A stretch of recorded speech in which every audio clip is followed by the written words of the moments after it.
Hello, everybody. Today is a Tuesday, but I will make it feel like a Friday. Welcome, all my beautiful sons of my bitch. Hello. We will be starting very, very soon. It is hot outside, it is hot inside, but we will cool it down with a bit of whiz. Yes, I am 12.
Starting in literally 2 minutes, thank you immediately to Big Man Satan Fan 420, one of the least unhinged names on this chat, for the resub, as well to Hell Farohildis. They're both servants of hell, or it's a coincidence.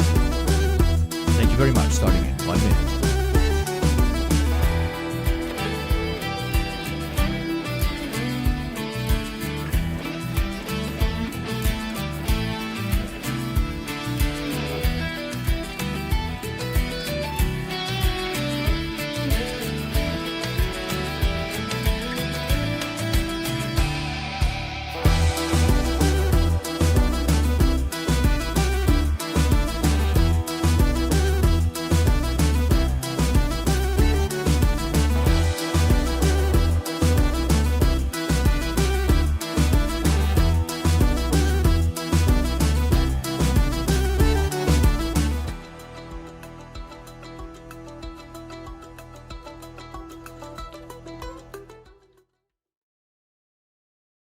Hello, everybody, this fine evening, morning / afternoon, wherever you are in the world. It is Tuesday, 11th of June, between 2 p.m. and 6 p.m. I will never tell you because I do not want to dox myself. How is my beautiful Chad doing this fine day? I am sipping on a bit of double-edged coffee in a big cup because American culture has influenced every single corner of the world, including my own living room. This is not my living room, contrary to popular belief. This is indeed JT's basement. How is Chad doing? Anything new with your life? Anything old? Anything interesting? That is what matters at the end of the day, if it is interesting. I had a very interesting weekend. It was filled with beers and barbecue.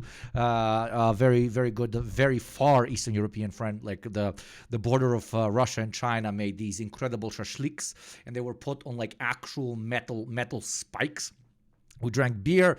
We hung out at one Albanian friend, very rich Albanian friends, like top penthouse, like what do you want to call it, like balcony, and we're making barbecue, drinking, eating. I spent pretty much all of Saturday in that, and then all of Sunday pretty much with a hangover. Yesterday I had work on the Ugopnik official channel. I needed to write a bit of my script because I am running late and I will be murdered by the potential sponsors of that video if I do not deliver on time. It's a very interesting topic. It's a very theory-oriented topic. We're going to be talking about labor aristocracy. We're going to be talking about what do you want to call it, the professional managerial class, etc., etc., etc. Thank you very much, Romka, for the 100 bits. Welcome back, my friend. Shashlik is the best way to ever cook meat, right? Yeah. Fucking shashlik for the win, man. Shashlik for the win.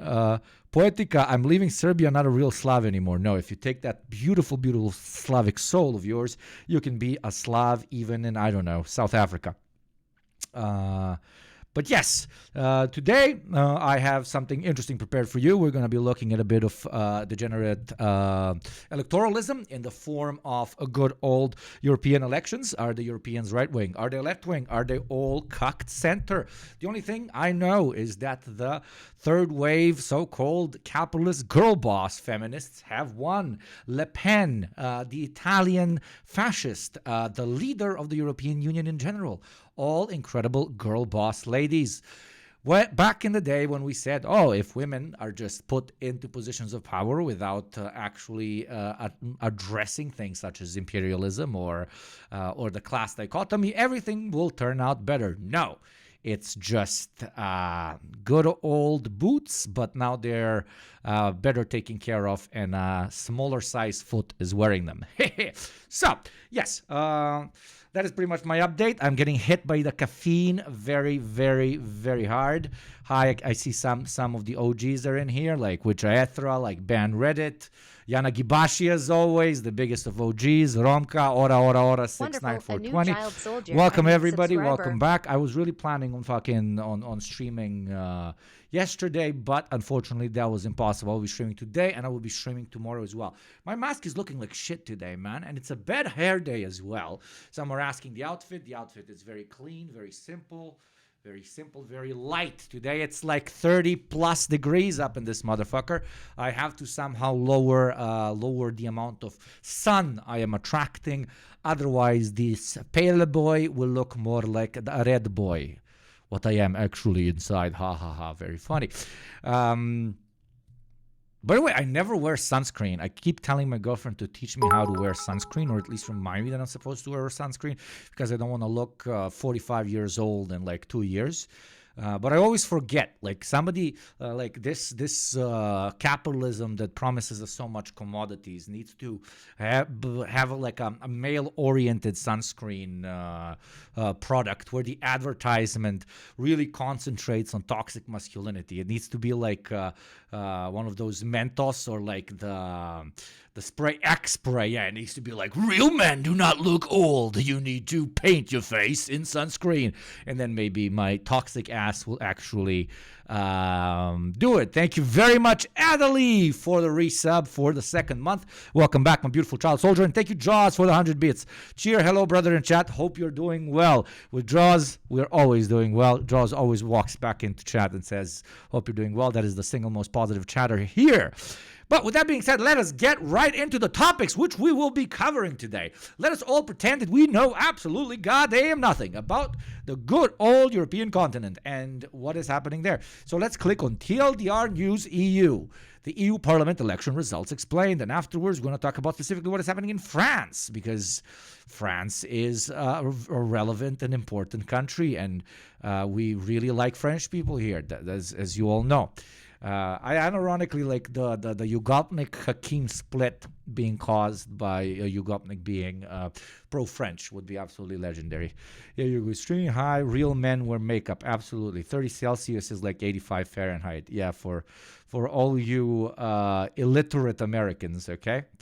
And it's not your fault. Like, the second you're a born American, you're immediately illiterate. So the French left united. We're so back. Hell to the fuck yeah, if there's something good to come out of this, then it is that. Figure, I was at a talk about African-American photography by NYU professor Deborah Willis. Very good on how photography was used by black people. Very cool. Very cool.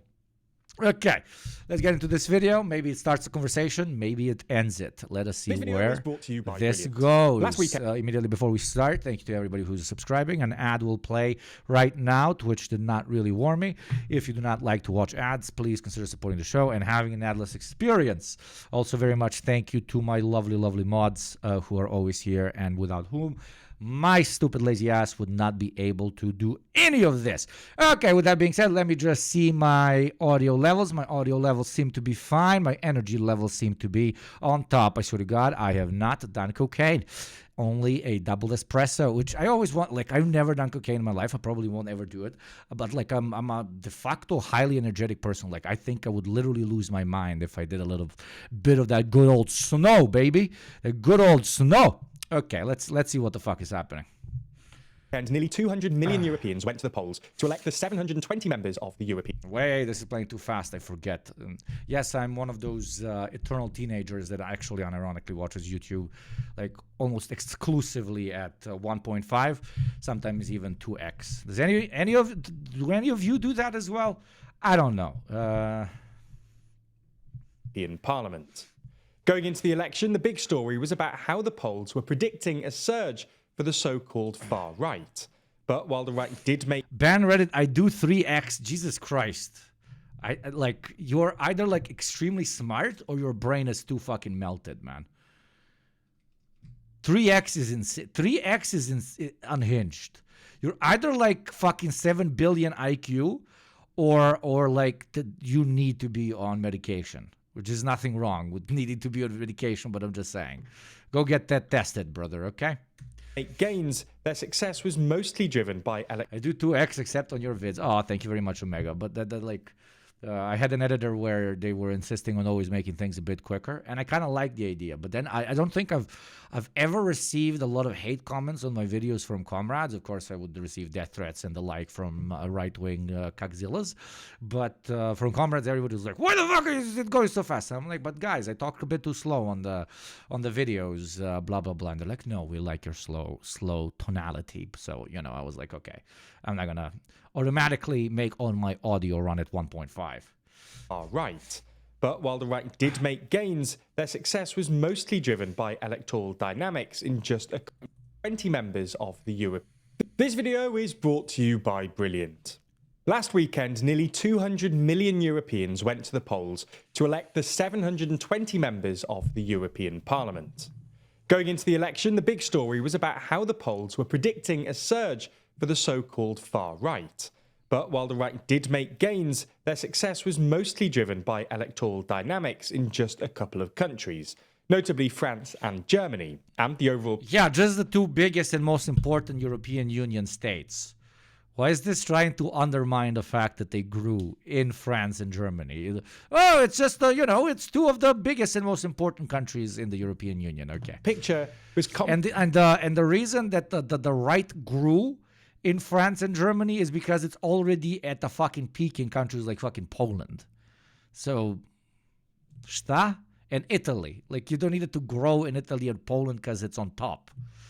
Complicated by a more general fragmentation of European politics. So in this video, we're going to take a look at what happened at last weekend's election, why it was a good result for the right, at least in some countries, and what might happen next. And I'm guessing in a classic TLDR news fashion, they're not going to call the center right, even though this is very little difference. Just ones are a bit more polite and would rather expel the Browns instead of shoot them. Banner, it seems like you just don't like when women win, Hugo. Exactly. No, my problem with all of this is not that right-wingers are gaining traction. It's that right-wing women are gaining traction, okay? The brave boys of the far right only know how to complain. They don't know how to girl boss. They needed strong, independent women to come and teach them how this shit is done. Okay? You need to have the maternal instinct over one's blood and culture in order to properly push fascist rhetoric nowadays. Thank you very much, Al Bundy's Fata.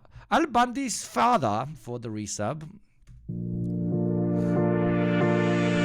need more far-right men representation. Exactly, Lekek. Before we start, if you haven't already, please consider subscribing and ringing the bell to stay in the loop and be notified when we release new videos. So let's start with a... Like, I love how, like, some dudes even on the left, but especially, like, lib dudes that hold relatively reactionary opinions on women, are unironically, I'm guaranteeing you this, are going to take this and are going to be like, okay, it's worth that the far right is rising all across Europe, only so that I can use it as an unironic kind of shot at women to tell them, ha, look, you guys are as bad as us. Ha! Bit of context, because European elections are relatively complicated. Between June the 6th and June the 9th, 27 EU countries went to the polls to elect the 720 members of the European Parliament. By the way, this fucking vape, it's back, chat. It is back. Look at it. The cucumber vape. The cucumber. Look, it even goes green because it's cucumber. Look. The cucumber vape is so fucking back, bro, and it's so fucking good. The fucked up thing about it is that it makes too much smoke compared to the other one, and it's because it's a higher quality thing, and I can't actually see. It's not even a vape; it's like more of an e-cigarette cucumber. Can't even see my screen, and now my eyes are bleeding. Yes. Ugh. You guys can enjoy watching me for 4 hours sucking on a cucumber. That's all I'm saying, brother. Parliament. That's 15. Or is it properly pronounced a cucumber? It is cucumber taste, okay? It is not cucumber. It is cucumber. It is a tomat and it is cucumber. More MEPs than in 2019, but less than the 751 MEPs who were in the Parliament before Brexit. These 720 seats... No, not cucumba. Not cucumba. I am not trying to sound Jamaican. Cucumber. That is very central to Eastern European, okay? ...are apportioned roughly relative to each country's population size, although smaller EU member states generally get slightly more seats per capita. France, Germany, Spain and Italy, for instance, all have around 800,000 people per MEP, while the EU's smallest members, namely Estonia, Cyprus, Luxembourg and Malta... The fake countries, yeah, the fake countries. All have they get less. In my opinion, Estonia has 7 MEPs too much. Less than 200,000 people per MEP. Nonetheless, the big EU countries still have by far and away the most seats in the Parliament, which means that what can look like European-wide trends are sometimes actually just country-level trends. For instance, it looks like the Renew group lost a fair number of seats this time round, but this is mainly because of Yeah, the Ribelars, everybody, like the right and the left hating each other forever. The right and the left when talking about the liberals. Small handshake, even though the liberals eventually turn into fascists, but I'm trying to dunk on this now, okay? Don't take me too seriously. Macron's Renaissance-led coalition, which has become significantly less popular since the last European elections in 2019. Anyway, the other important thing to understand is that MEPs and their parties usually form larger European-level groups, which include more than one European party. Soldier, subscriber. Thank you very much, Atomic Glitch, for the resub. Thanks for the analysis. No, thank you for the sub. MEPs are incentivized to organize intergroups for a variety of reasons. Not only is there a political advantage to working together with like-minded colleagues, but groups also have some formal privileges within the Parliament, including a staff allocation and financial subsidies. Basically, you go to the European market and you say, we are closely allied to your ideology, and in return, those particular groupations when it comes to European elections, let you be part of them, and in return, they give you some labor and they give you a lot of money, right? And depending on how well you do domestically to get more people who are going to represent that group in the European Parliament, they either give you more money or less money. That's basically it. A group must have at least... So like all the social democrats from all around Europe, they unite. All the libs, all the right wingers, etc., etc. But it's very interesting that when it comes to the social democrats and so on, parties that only call themselves social democratic but aren't necessarily, that are just quite literally red, are allowed in. When it comes to the liberals, the center right, the center left, they let everybody in. But when it comes to the right sector, the right wing part of it, from what I've seen, it's much more picky about ideological purity. Like, they will quite literally tell you, no, go to the classic conservatives, etc., etc. Here we want people who are both extremely Eurosceptic, but also hold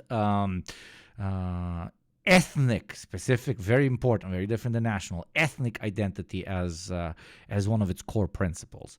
And usually that's all like underlined by quasi-fascistic movements such as like German farmers, such as, let's redefine what European identity is, and then the eternal classic, which we all know, which is those pesky immigrants, right? That is how it's done. So in a weird way, even though the right wing, when it comes to its groupations in the European Union, has a decent amount of infighting, they are arguably the only groupation which is like ideologically purer than the other ones. They don't just let any fucking party walk in, right? 23 MEPs from at least 7 different member states. Currently, there are 7 groups in the chamber. From left to right, these are the Left, the Green European Free Alliance, the Socialists and Democrats, Renew Europe, the European People's Party, the European Conservatives and Reformists, and Identity and Democracy. Groups elect MEP leaders who enjoy certain procedural powers, but the de facto leader is usually the leader of the biggest party within that group. For example, Giorgia Meloni is widely considered the de facto leader of the ECR, while Macron is widely considered the de facto leader of Renew. Anyway, going into the election, the composition of the European... And this is also very important because people, especially normies, the normies identify almost every movement with individual people, right? So usually on the local ballot, you vote for 1 or 2 particular representatives you would like to see in the European... win in the European elections. And they're part of a local party, which is part of a larger group. But most people just tick the first 2 representatives, or the first representative, depending on the state, it's different, that can potentially become your representative in the EU.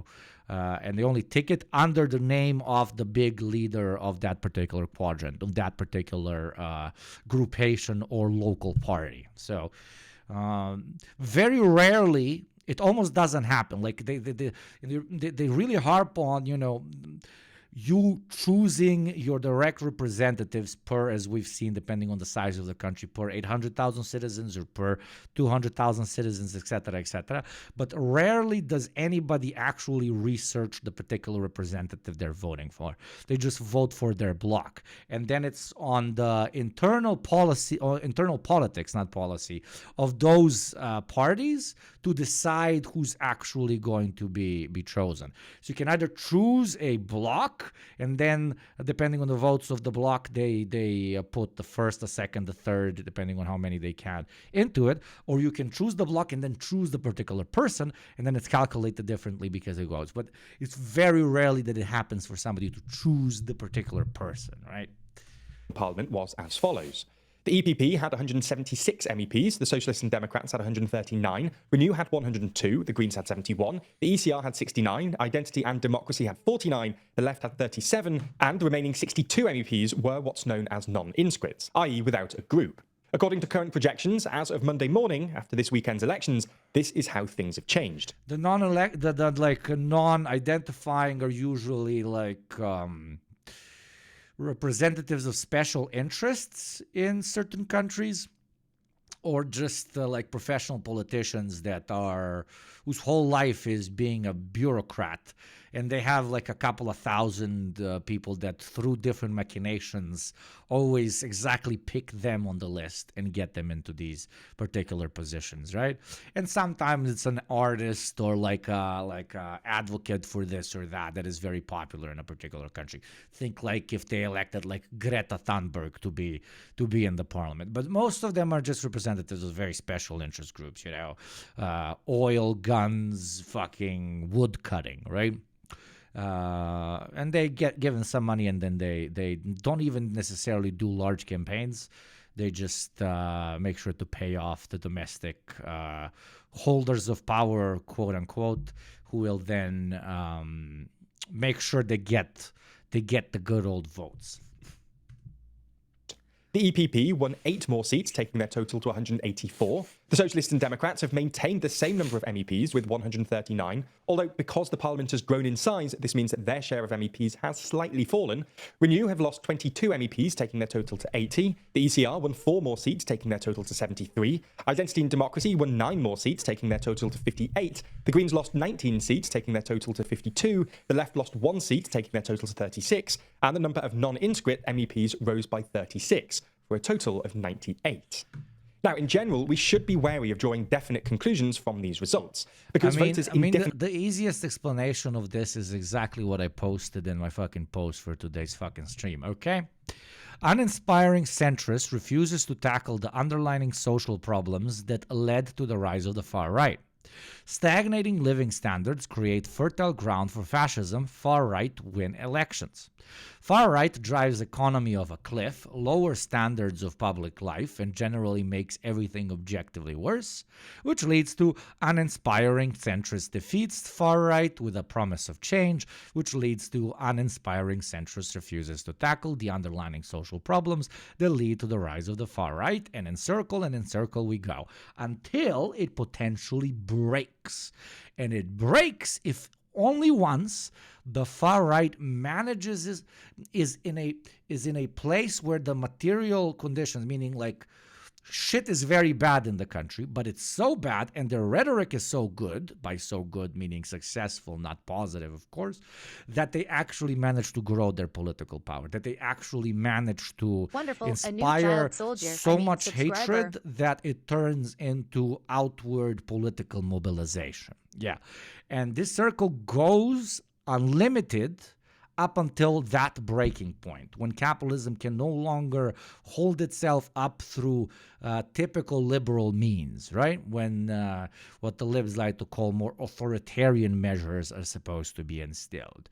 I don't think we're there yet, even though it's decent rhetoric to harp on this shit because it will unite people against the far right more, and it usually pushes them to the left. But this is the classic spin around, and that is why a lot of people say that neoliberal politics and like the classic death spiral and then reborn, what Marx called, the inevitable crises of capitalism. Why some people say that is much more dangerous than like outright, fascist stomping guys with funny symbols on their thing with their funny like hats and et cetera, et cetera. Because it's in a weird way, it's a self-sustaining, eternal drive that allows capitalism, or the status quo, if you want to call it that, to continue arguably indefinitely. But we know that unfortunately, or fortunately, depending on who wins, socialism or barbarism, after the point of no return, that eventually this wheel breaks, just like it has broken many times throughout history, not only in capitalism, but in many, many, many, many different systems. But until we get to that point, it is just going to be this fight between the centers, the Socdem, and of course the far right. Let's just hope that the far right doesn't get into power at the exact time when people are so disappointed with the status quo and have no class consciousness for the far right to actually be able to turn into a reactionary, fully anti-revolutionary movement. Yes, okay. Maybe we'll learn something today. Funny thing is, this shit literally doesn't matter. Literal popularity contests, LMAO. These clowns only approve legislation. They don't even draft it. Exactly. Funnier still, the actual part of the government that does that, the commission, is literally handpicked by the Council of Europe. Exactly. An institution that's made up of people who aren't elected. Supposedly, the parliament has to approve them, but they can't propose candidates of their own. Exactly.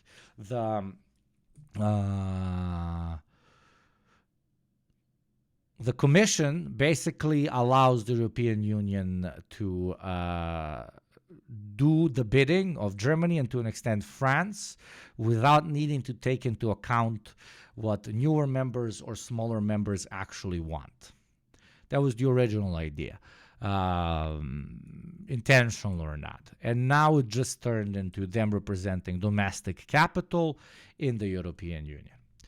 And they're untouchable. They're untouchable. When it comes to smaller policies, etc., a bit of the LARP, then we get these guys. But also don't forget that with enough power in these particular places, if they manage to grow to such an extent, they could also instill more radical changes of even the way the European Commission, the European Parliament, etc., the European Council work. Yeah.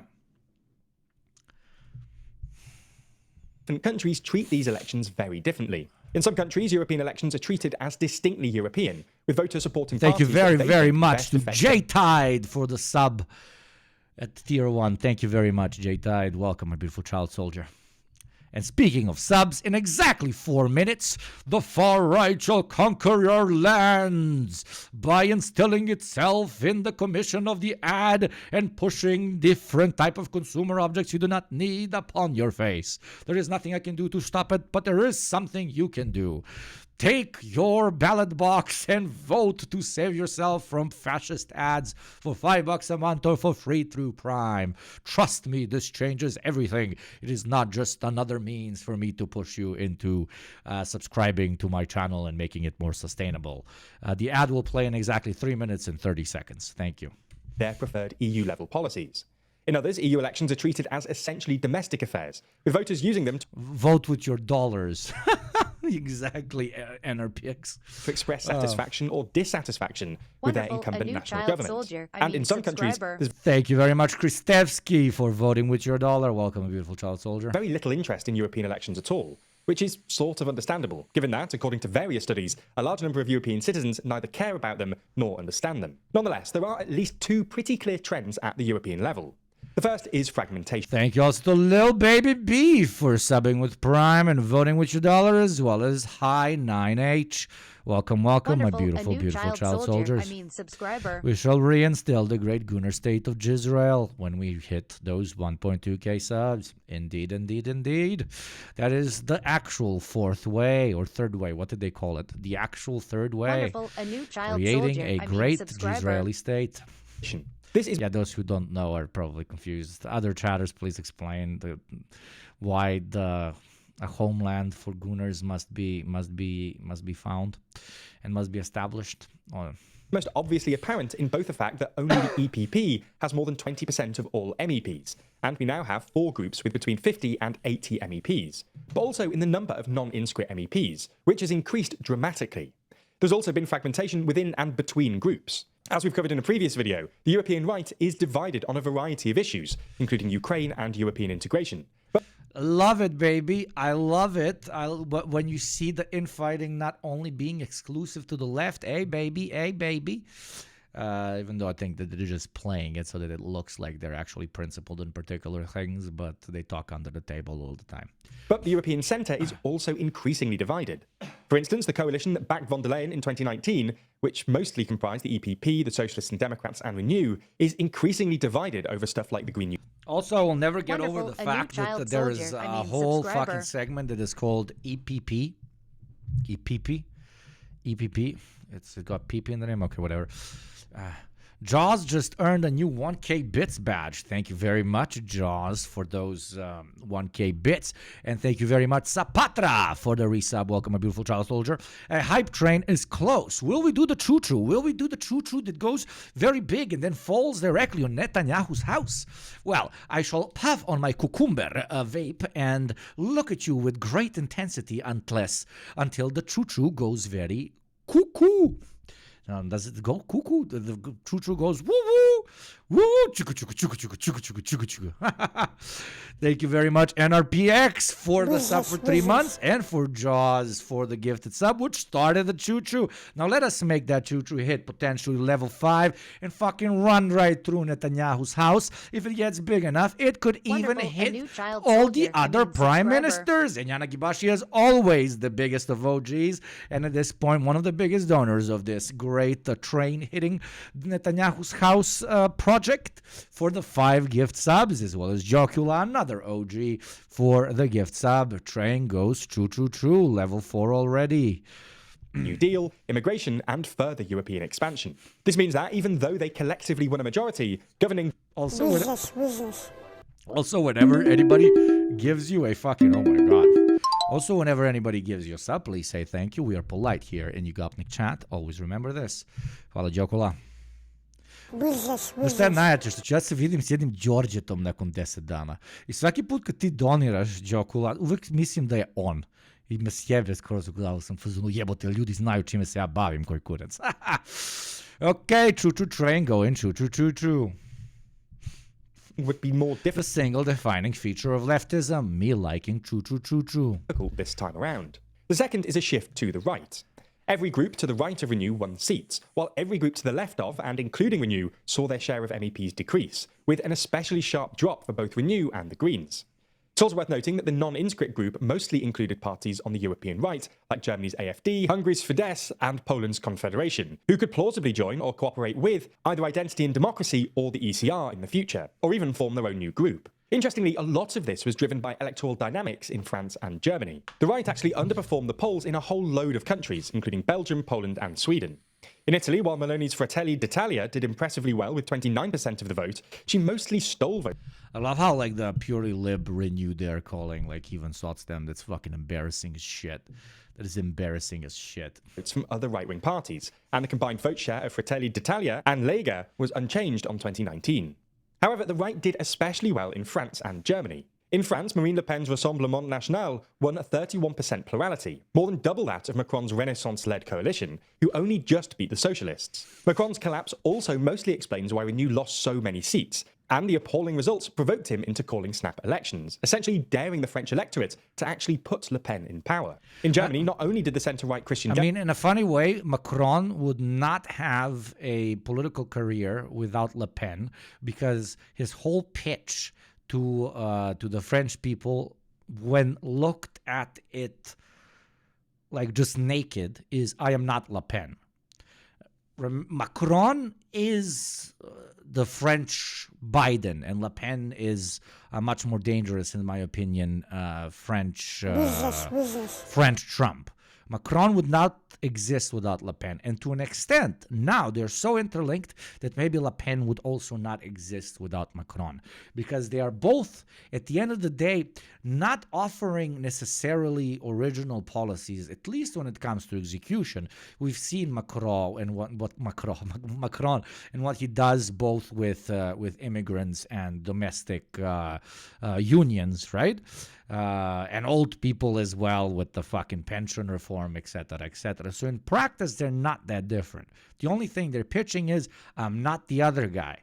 It's, thank you very much, Jay Tide, for the gifted sub, my beautiful child soldier. It's, but instead of, hey, evil orange man, vote for me, Hitler too. It is, ha, evil woman, vote for me, Hitler too. Okay, Hitler light.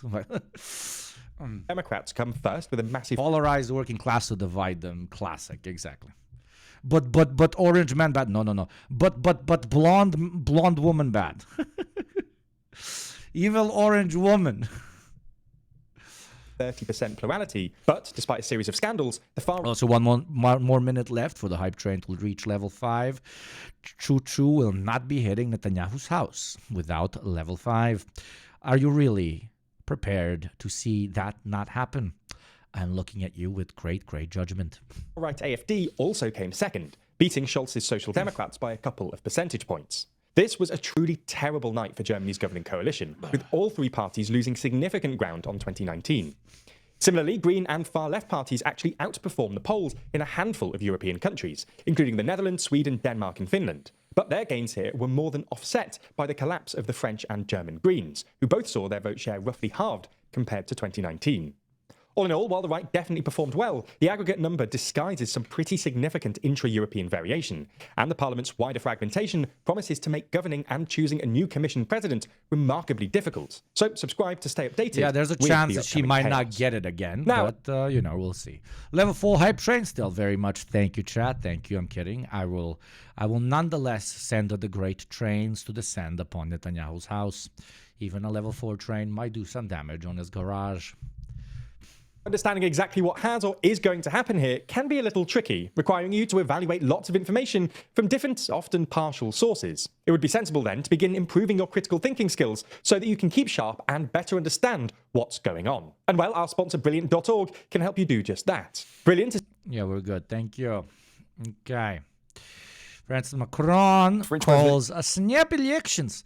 I am Macron and I call the snap elections. I'm going to snap at you, motherfucker. Okay. Let's see what this man who has engaged in reverse pedophilia has to say. Emmanuel Macron has just I love how we forget that Macron is just a continued victim of pedophilia. Isn't that wild? Okay, the French are led by literally a person who's been groomed his entire life. Just the state of the world is wild. People be like, hey, you got to be really representative. I mean, even I joke about it, when it comes to the American electorate. Hey, you got to be real representable. Be careful what you post online. Don't have pictures with weed in your hand. You might not be able to become president one day. My boy got fucked by his 20-year older teacher and is the president of one of the world's most powerful countries. That's wild. called snap elections for his country after suffering a resounding defeat in the European election. Addressing his country, Macron said the results of the EU vote. He was 50, she was 40, up or down. Yeah, I mean, that's fucking wild. And still became the president.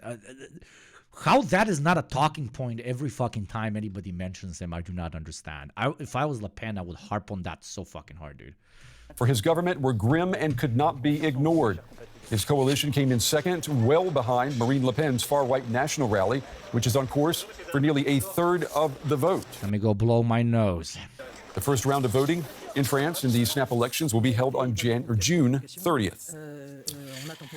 All right, let's go now to our correspondent, Sonia Fondekar. She is following events for us from Paris. Sonia, the attention now definitely on France. Macron has announced fresh elections. Talk to me about this. I mean, this is a political earthquake tonight. This is a political earthquake tonight. I love Germans reporting on France. Ich wonder was our Western neighbors are up to. Absolutely. I mean, this is a political bombshell that has landed, in the aftermath of this very chaotic European election. Now, President Macron, of course, was reacting there to projected results in France, showing that the far-right national rally led by Marine Le Pen won this election hands down, scoring a record 31% of the vote. That's more than double than that of Macron's centrist Renaissance party. So Isn't it fucking hilarious how Europeans can both at the same time tell you that the European Union is a very important project because it is arguably the largest internationalist, but not class conscious, of course, project in the world, where we want to get over our differences, where borders are supposed to melt together, where international solidarity should defeat individualist, hyper-nationalist focus. And then the fucking fascists win. What? This is what no class consciousness does to a motherfucker, okay? It's really, they came in at second place at about 15%. So this is really a crushing defeat. Borders bad, but borders with the Browns, good. For Macron's party, but it's really not Or Eastern Europeans, of course. exactly a surprise because it kind of reflects what the opinion polls here have been saying for weeks. Now, as you said, Macron made a short address to announce that he was dissolving the parliament. He spoke of the rise of the far right and the EU skepticism. Look at all these cucked old people. Why the fuck are you kissing a guy who literally lowered the retirement age? You weak-ass, boomer-ass fucking balding cucks. He said that the outcome of the EU elections is not a good result for parties who defend Europe. And the decision to dissolve the National Assembly has already met with some reaction here. French media have been showing some footage of his supporters in absolute shock and disbelief when he made this announcement. And on the contrary, we've seen supporters of Marine Le Pen celebrating this, calling for dissolution, at an electoral event. France is the ultimate girl boss country. It's run by Macron's 71-year-old wife, who, let's be honest, is probably the boss, or Le Pen. That is the future. That is the future of girl boss capitalist feminism, ladies and gentlemen and MBs. Welcome. This is the world the women always wanted to see. Tomorrow, anti-male genocide starts. They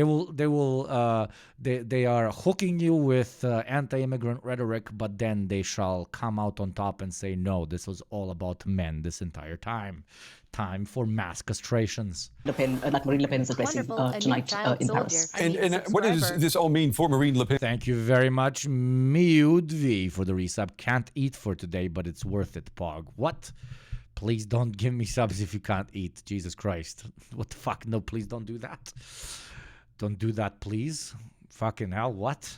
Please don't do that, ever. If that's what you meant, please never do that. And far right national. Please eat. Jesus Christ. What the fuck? Okay, I've never had this happen to me before. That's fucking awkward. Yeah. Worth it. Yeah, no, it's not. No, it's not. Please don't do that. Rally party, Sonia, and I ask, could we be talking in Please eat. God, what the fuck? July? Could we be talking about a possible Madam President Le Pen? Well, I think for Marine Le Pen, this is obviously a huge victory. She is somebody who has managed. Was just joking. Okay, Jesus Christ. Fucking hell. You just made me shit my fucking ass. Oof.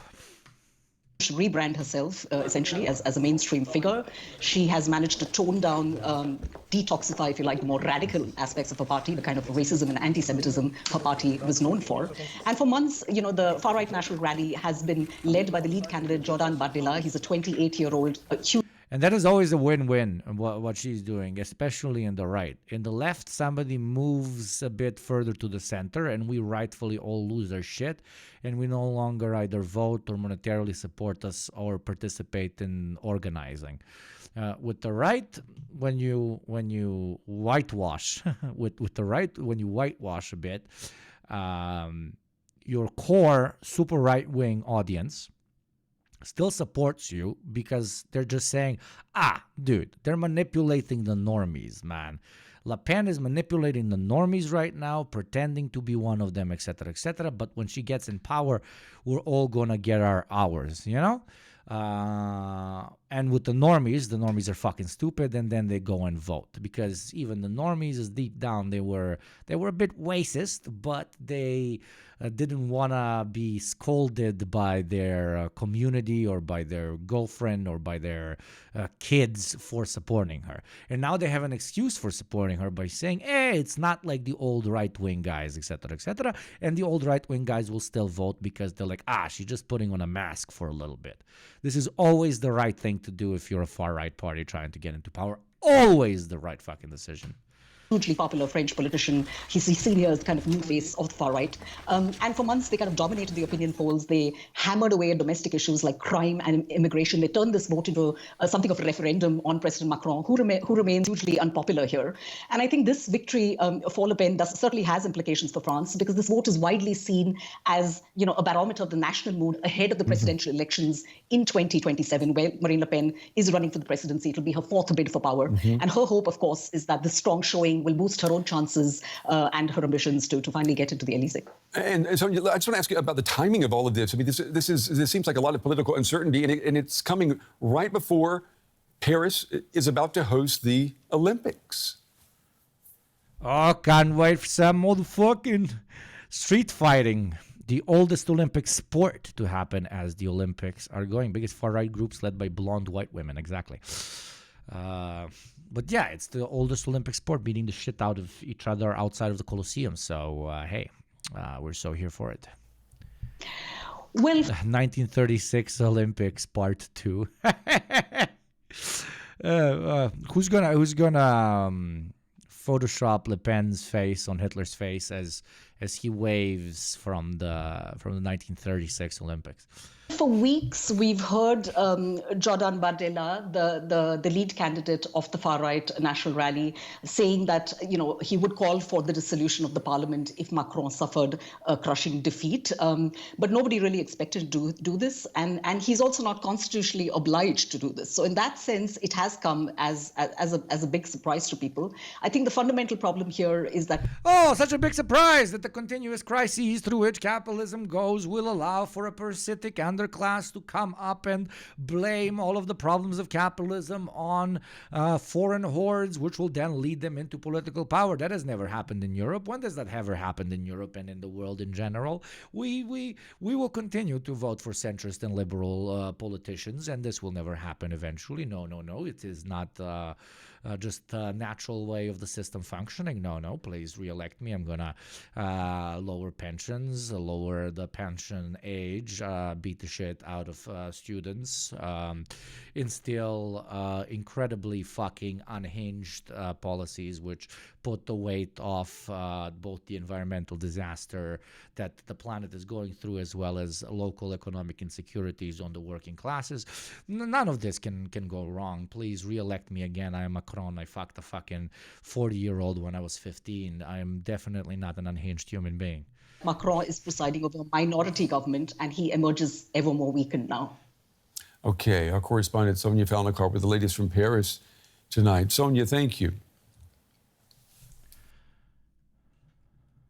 Now to France, where the first opinion poll since a snap election was called for June 30th projects a win for the far-right National Rally. However, Marine Le Pen's party is forecast to fall short of an absolute majority. French President Emmanuel Macron dissolved the lower house of France's parliament after Sunday's EU elections, which saw his... Dude, the entire time while this is happening, Putin is like...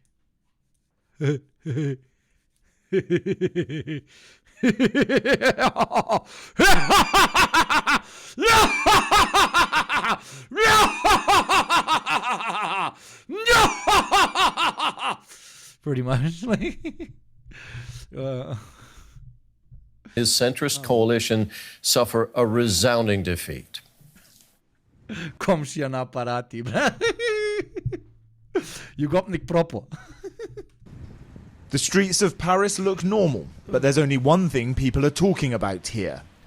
And what was the other meme? And Zelensky is like, even though a lot of these far-right guys also like are, for example, the Italians are very pro-Ukraine. But what was it? Sweating guy meme. Like, everybody just this. Even though nothing will change. Like, let's be honest. Maybe with the French elections it will change, but with the European Parliament... I'm not going to repeat what I said before, yeah. Fresh parliamentary elections just called by President Macron after a surge in vote. And I'm sure that defeated Macron's party will enter into minority sharing government with Le Pen.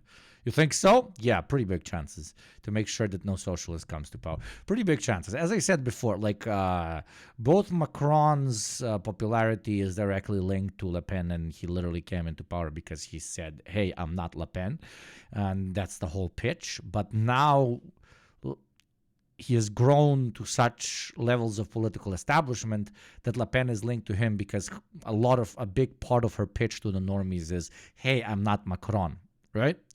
And they kind of have to feed off of each other for a very long time. Votes for the far right. The extreme right in Europe, I don't think that's a good thing. I'm worried. I have children, and I'm worried. Yeah, extreme right anywhere is not good, but okay, yeah, extreme right in Europe especially. Okay, make things clear right now, and we will see. And if the French decide to go for the extreme right, okay, that's a choice with all the consequences. If they want to continue on the middle way, up to the French to decide. You see how the left is not an option at all? Yeah. I mean, it isn't. Let's be fucking honest, because it's not on the ballot boxes. People seem to be. People do not want, like, again, not to fucking repeat myself. Uninspiring centrist refuses to tackle the social changes. Stagnating living standards create fertile ground for fascism. Far right drives the economy off a cliff. Uninspiring centrist defeats far right with a promise of change, and then same uninspiring centrist refuses to tackle. And it goes on and it goes on and it goes on. People are extremely tired of the current status quo. They are tired of late stage capitalism. They're tired of neoliberal policies. They're fucking devastated, okay? Nobody can live in this fucking economy from France to the US down to fucking Brazil, okay? Brazil mentioned eternally. But when there is no left option, people vote for Le Pen and Le Pen variations. That's it. It's as simple as that. That is the nature of reactionary politics, and I'm tired of re-explaining this.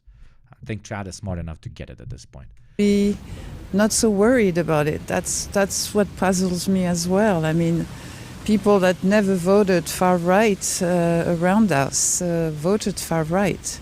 Yes, because they're tired of what is happening right now. They're just tired. And the only people that are out there explaining to them what is happening, that kind of clicks with them, is fucking foreigners or fucking environmentalist hippies, etc., etc. They're the only ones actually telling them, hey, we're going to do something different. I think they just were fed up with Emmanuel Macron. Exactly. Those people delivered a battering in the European Parliament elections to Macron, handing Marine Le Pen's national rally a sizable win. The new poster boy of that party, 28-year-old politician and TikTok star Jordan Bardella, will run to become Prime Minister in the new elections. And I was just kidding. Now I support Le Pen fully. Finally, a content creator that will be put as head of state. Okay? My proletarian class consciousness can only be undermined by my identity as a content creator. I will be stopping this channel now and getting a French passport and supporting our great content creator revolution. Let us fucking go. Let us fucking go. I'm kidding. And as a representative of the content creator class, specifically the underlining class of the elitist of content creators, a streamer, I must now tell you that on the authoritarian hand, led by people that do this, and brown people, of course, are trying to destabilize the great content creator streamer class by constantly pushing ads down our goddamn throats. And such an ad will play in exactly 2 minutes and 35 seconds. But fight against this brown, global, homo, Jewish attack on the proud white streamer content creator by supporting our great bid for the presidency of the world for $5 a month or for free through Prime. Stop the ads, stop the anti-white streamer conspiracy, and support the chat, the fucking channel. Jesus Christ. There we go. President Macron will have to appoint Yes, the ad will play in exactly 2 minutes. If that wasn't an 8 out of 10, I will stab you with a knife. him. If the far right... I'm like, stab myself. You get my fucking point. Thank you, Zanzibar Hero. I'm doing my part. I am doing my part. Very good, soldier. Very good. Thank you for supporting the great cause of the white streamers. Exactly. And Vekanon also with the 5 gifted subs. Thank you very much. That is how we do it. That is how we create the true managed democracy of the great streamer class. Right wins. Who needs the proletariat when you can be... I promise you, if you elect me through your subscriptions, one day we will give free headsets to every single citizen. They will be bolted on your head and you will be forced to continuously watch streams as we deploy you on the Iranian battlefields to kill the great enemies of the future of the white streamer race. The majority after 2 rounds of voting. The French president has been snarled up here at the assembly since he lost... Wait, is it $6 now? Am I lying to you? Is it currently $6 for a sub? I apologize, and it's $6. Seriously? Did they raise it? Where I'm at, it still says 5. I don't know. Tell me, chat, because I don't want to be lying. It's 6 next month. Holy fucking shit. But does that mean I'll get an extra $1? Am I going to get the percentage cut of that extra $1 or the anti-streamer Jews that are going to murder me?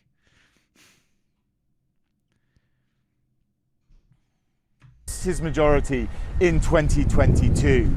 Calling fresh elections is a huge political gamble, but this is a politician used to that. Yes, thank you very much, Vikanon and Zanzibar Hero. Back in 2017, when he won the presidential elections, he did that with a brand new party, rocking the French political establishment.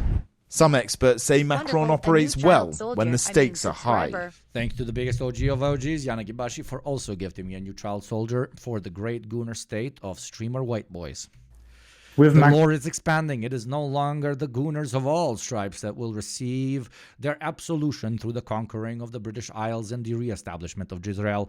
It is going to be led by the great white streamer class. Indeed, indeed. Macron now back in the focus of this campaign, and maybe with a candidate that's a bit more aggressive, a bit more, let's say, popular or unpopular or well-known. To be honest, it's all to play for, but we need to wait and see what happens. And Red Phil, to quote from the marketing email from Twitch, we're increasing subscription prices in over 30 countries to drive more revenue for our streamers, reflect local currency fluctuations, and help make streaming more sustainable. Streamers will continue to receive the same net revenue share. Okay, the share. Net revenue share. So that means the percentage will remain the same, but the amount of money given will go up. On subs and gift subs, so this price increase allows them to receive more per subscription. Over time, as new viewers subscribe, streamers will see more revenue from each sub. Yeah, fuck that. I mean, great for me. Woo, oh, more money. Oh, yeah, I was a billionaire immediately, but... in the long term, that extra $6. So like now 5 subs would cost you 25, but to gift. But now 5 subs cost you 30 to give, and 30 looks far fucking scarier than 25, which will motivate people to gift 4 subs instead of 5 because $24 that sounds like acceptable. And just in the human brain, I literally did fucking marketing research on this back when I was in marketing. So in the end, we'll end up getting $1 less instead of $1 more. But whatever. And this is going to have an impact on the way France looks for the next couple of years. And this is going to have a big impact on the presidential elections in 2027. Macron has been continuing his engagements, like a visit of German President Frank-Walter Steinmeier to a site in France commemorating the victims of Nazi Germany. The French president knows he's about to face down one of his biggest political challenges yet. Let's cross now straight to Paris to speak with our correspondent Sonia Falnica. Sonia, opinion polls show the far-right National Rally is likely to emerge as the strongest party in France's upcoming parliamentary election. Tell us more. That's correct, Terry. I mean, there are two opinion polls that show that the far-right National Rally could win between 33 to 34% of the vote in these upcoming parliamentary elections, and that would be a jump of more than 15 points compared to the last legislative election 2 years ago. Now, these polls show that an alliance of left parties could take about 22%, followed by the Macron camp at about 19%. And really, these results are not very surprising if you consider the kind of resounding victory that the National Rally just achieved in European elections. But I think it also shows the kind of deep resonance that the ideas are now finding in France, the ideas on immigration, crime and violence. But I have to say we're also seeing a big pushback against the far right and its ideas. Last night there were major protests, thousands of people rallying in cities like Nantes, Rouen, Rennes. There are 5 labor unions who are saying that this weekend they're calling for mass protests over this weekend, saying that the Republic and its democracy is in danger from the streets will burn. Like that, there's no discussion. If Le Pen wins, the streets will burn with great intensity, and it shall be glorious, but they shall be cracked down as they always are by the French state. And Macron will just redefine his position in relation to Le Pen and switch up his rhetoric to, hey, she is more moderate than before. We must unite now against foreign invaders in the image of Russia and the potential future refugee crises, etc., etc. The overtone window, as NRPYX says, will shift. The center will readjust as it absolutely always does. And Le Pen will just become the new quote-unquote centrist, which will allow even further right-wing policies to be enacted by them, but also for even further right parties to erupt domestically. So it's Hitler 1 versus Hitler 2. But okay, let's call it Hitler Light versus Hitler 1. The far right. Now, negotiations to form political alliances ahead of this snap election have already begun. I think there's a 98% chance that Paris will catch on fire no matter the outcome. Probably. We just gotta measure the inches of height of the flames depending on who wins. Issue is leftist organization is still not prepared to overcome this level of populist fascist takeover. Yeah, that's... What's shaping up there, Sonia? That's right. I mean, we're seeing a flurry of negotiations. Who is fascist light? I mean, fascist light obviously is Macron. Nothing will arguably change as compared to Le Pen's victory, but hopefully, minorities will not be as terrorized as with Le Pen. Yeah, why am I even engaging in this comparison point? Like, why am I even going there? You know what the fuck is going to happen very well. Parties now also really scrambling to field. They agreed to a program including retirement at 60, blocking energy and food prices and stuff like that. The right is shitting themselves so much at the moment. The leader of the Conservative just allied with Le Pen, but the party is imploding, and Macron and his party are politically dead. It's either we're so back or it's Jover. Yeah, let's see. Let's see if the fear that is going to be born from a potential Le Pen victory can rally the socialist cause in France. Let's try and swallow as much as the hope pill as we can. Candidates and drop manifestos, prepare the campaigns because they simply don't have a lot of time to do. Polite fascist versus impolite fascist. No, a guy that was groomed when he was 15 by his 40-year-old pedophile fascist, or fascist that probably fantasizes about fucking her own deceased father type of fascist. That is the two options. That. I mean, the first round is at the end of the month. But last night there was a deal announced on the left where we saw the center-left socialists and 3 other left-wing parties. The hard-left France Unbowed, the Communist... What was that fucking show? The show about female dictator? The Regime, The Regime. This is how Le Pen talks to her dad. The Regime. Dad, father. Is there going to be a scene? Yeah, this is. Wait, This is Le Pen when she wins the elections.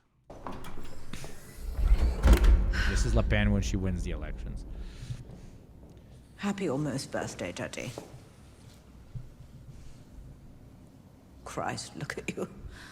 Painted up like a Dutch whore. Here, these are dead, you're dead. Lots in common, much to discuss. Well, we've gone very rural here. You're going to hate it. Well, tough tits. Oh, stop looking at me like that. I'm fine. I'm better than fine, actually. I just, well, I haven't been sleeping well, that's all. And happens to be a terrific idea, land reform. Yeah, it's not weak or boring. Le Pen after she wins, okay? I think the character was like Thatcher combined with Le Pen. It's a lib show. It's a lib as fuck. It's libbed as fuck, okay? It's libbed as fuck. But it's a fun watch. It's a fun watch. Communists and the Greens saying that they would unite for the legislative elections as part of a progressive, what they call a popular front to fight the far right, and they say to defeat its racist project. We're also, this is actually a big deal because the speed at which the left has managed to kind of cobble together an alliance here has surprised many commentators there because they are usually quite pretty based. It's pretty based. Totally divided. And we're also seeing Macron's... Yeah, it's called the regime, yeah, Troll Hero. One thing you have to take into account is that the left electorate doesn't vote much, but the fear of the far right might push people to the polls. So there's a good chance the left is underestimated at the polls, and if people show up, we can beat them. Yeah, I would please feed me more hope pills. Feed them to me, let me crush them up and snort them up my big nose. This Renaissance Party now trying to rally other centrist and moderate parties to get behind what they're calling a Republican front to fight the national rally. And on the far right, we're also seeing this happening with Joran Bardella, the president of the National Rally, saying they're in talks to form a far-right alliance for the parliamentary elections. No formal deal has been announced yet. We have to remember that the combined vote of all the far-right parties in France in these European elections touched nearly 40%. Now, President Macron... 40% of everybody who actually went to the polls does not mean 40% of the whole European population, of course, especially when it comes to European elections. The actual number of people who go and vote is lower than the national ones on average. But that is fucking terrifying and a very bad thing. And a very fucking bad thing. And all I'm saying is I'm really glad I'm still fucking wearing this mask, and I'm as anonymous as I can be as a person living in Europe. Is under tremendous pressure, of course. How is he planning to use these next few weeks before the election, Sonia? Well, you're hearing that Macron is expected to hold a press conference later this afternoon, and obviously this is hugely anticipated because we're hoping this will shed, of course, some light on just what made him make this kind of shock announcement to call snap parliamentary elections. That has really triggered a frenzy of speculation analysis here. And I think it's worth remembering that the state... Now I'm going to oversimplify it, but he is going to really push what got him elected even before. But now he's going to make it even more scary sounding. Before it was, hey, this potential fascist might come into power if you don't elect me, the good representative lib. Now he's going to fucking push that on steroids. Now it's like the Nazis are at the gates. I might not be perfect, but the Nazis are at the fucking gates. But sir, your policies are kind of what kind of caused the Nazis to be at the gates, sir? No. Shut the fuck up, because the Nazis are at the gates. It's a perfect electoral platform, but he's been in power for too long for it to work, in my opinion. He's been in power for too long, and people are very much so ready to open the doors to the Nazis if it means no more Macron. The ultimate fail son, only going to be replaced by a new term we should start coining as these fascist girl bosses rise throughout Europe, only going to be replaced by the ultimate fail daughter. Stakes are unusually high with his announcement. The far-right National Rally could yet get a majority in parliament and form the government. We could see Jordan Bardella as the new prime minister. And that would just mark an absolutely seismic shift in France. Sonia, thank you very much. That was our correspondent, Sonia Falnica, in Paris. Thank you very much, Sonia. Let us see if we have Depression Now, depressionnow.com. As today's episode come out, yes, 4 minutes ago, we are always the fastest viewers. Let us check out some broader news brought to you by Depression Now, depressionnow.com, led by Amy Badman and the War and War Report. If you would like to see more about Depression Now, depressionnow.com, go and potentially support the greatest source of depression on the Ugopnik Twitch experience. No, we love Depression. I mean Democracy Now. But yes, it's always Amy Badman can't help but the news always being bad because they just are, okay? Amy Badman has a base jacket, literally a red version of the shit I am popping now, okay? Okay? I got that Amy drip, okay? I got that white Amy drip. John Goyle, well, we must not fall in reformism or parliamentarian politics. The politics of the proletariat must be far from the parliament. Dude, yeah. Okay. Welcome to Democracy Now!, democracynow.org, the War and Peace Report. I'm Amy Goodman. Hamas has accepted... Me talking about parliamentarian politics in France doesn't say that I'm a fucking electoralist or a reformist, my dude. What is this? Whatever. Yeah, let's go back to Amy Badman and Depression Now, depressionnow.com with Amy Badman and the War and War Report. I'm sorry, I really love repeating this all the time. United Nations Security. Like Ugopnik talking about like cars for 10 minutes. Immediately there's well-meaning comrades coming in. They're like, the car is a reactionary instrument which causes great pollution to the planet, and a true Marxist-Leninist will oppose it at any direction. You are glorifying a commodity which makes you a reactionary dog. Yeah, dude, I just want to talk about how cool the new Audi is, dude. Like, just, can I live, please? Thank you. Council resolution calling for a ceasefire in the... What is that accent? That is the accent of my internal, like ultra ML guy in my face. And not even ML, ultra left in my guy. I have liberals living in the walls and ultra leftists living in the walls. But you're supporting the liberal aristocracy of the far right. For the Western worker is also an enemy of the international revolution. You know? Gaza Strip. The U.S. I thought you were a Beamer boy, not an Audi cuck. Yeah, Yana Gibashi, I apologize for using the wrong one. That is great commentary by Yana, okay? Not giving me shit for commodity fetishism. Supported resolution passed Monday on a vote of 14-0 after Russia abstained. Its passage came after the Biden administration vetoed 3 previous resolutions calling for a ceasefire. Palestinian ambassador to the United Nations, Riyad Mansour, called the resolution a step in the right direction and demanded a permanent ceasefire. Our position has been always to have an immediate ceasefire to stop the killing of our people. So this resolution is a step in that direction. The proof is in the details, and we want to see that this resolution to be implemented beginning with the ceasefire, and that this ceasefire to be permanent. We do not want to see the continuation of the fighting.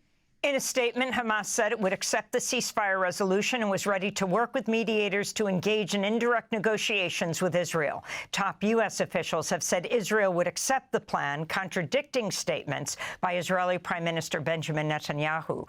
Meanwhile, there's been no let-up in Israel's assault. Following the resolution's passage, Israeli attacks have killed at least 11 people in northern and central Gaza. And don't forget the 200 killed so that they can save 4 of their own. That would be be deemed by any nation worth a fucking lick as the most unsuccessful goddamn fucking military operation of all time. But when you do not define Palestinians as actual goddamn fucking humans, then it is a successful one, because to you it was like squashing a bunch of cockroaches instead of human beings, right? And you did it like 1 year into the war at this point. GGVP, well played. As world leaders and top aid officials are gathered in Jordan for an emergency humanitarian summit on Gaza. U.S. Secretary of State Antony Blinken and Palestinian President Mahmoud Abbas are attending the summit. Israel was reported. Would you consider Macron a leftist? Oh, yes, he's my favorite leftist. Macron, I have Macron's painting over my bedroom wall, okay? And next to him, his wife's. I love Macron. Is my favorite politician of all time. All time. Comrade Macron, we fucking salute. We fucking salute. His eternal fight against the most reactionary group, which is the boomer, by lowering their retirement age, is one of the greatest moves in revolutionary theory that I have never predicted would come to fruition. An incredibly impressive man. The dialectical materialism he applies on doing nothing and changing nothing, except doing photo shoots, is absolutely amazing. If only people like Lenin could be back to see the impressive work that he has done. And not only that, we must always remember his unwavering support for non-traditional relationships between 15-year-olds and 40-year-olds. That is just so progressive that it sounds like pedophilia, but it's not. It's progressive. Trust me. You know what else is not progressive, though? As Macron would say, fucking ads on Twitch, like one that is going to play in exactly 1 minute.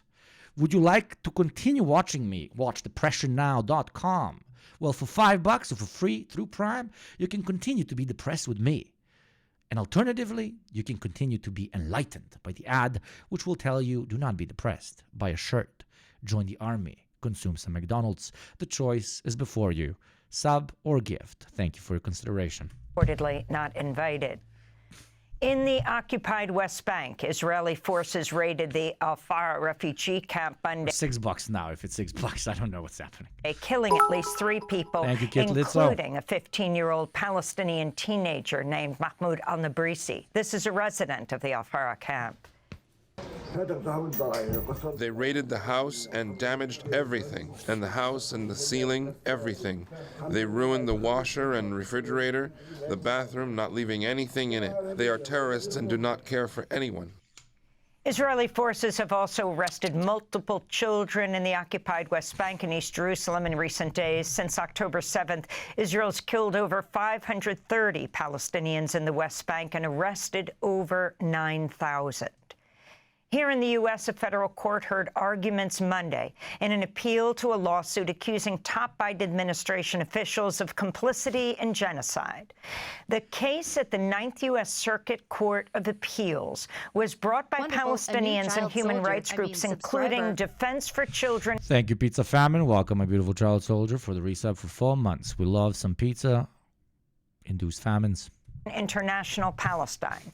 The suit seeks to end U.S. military and diplomatic support for Israel during its assault on the Gaza Strip. It names as defendants President Joe Biden, Secretary of State Antony Blinken, and Defense Secretary Lloyd Austin. Monday's oral arguments were presented by Katie Gallagher, a staff attorney at the Center for Constitutional Rights.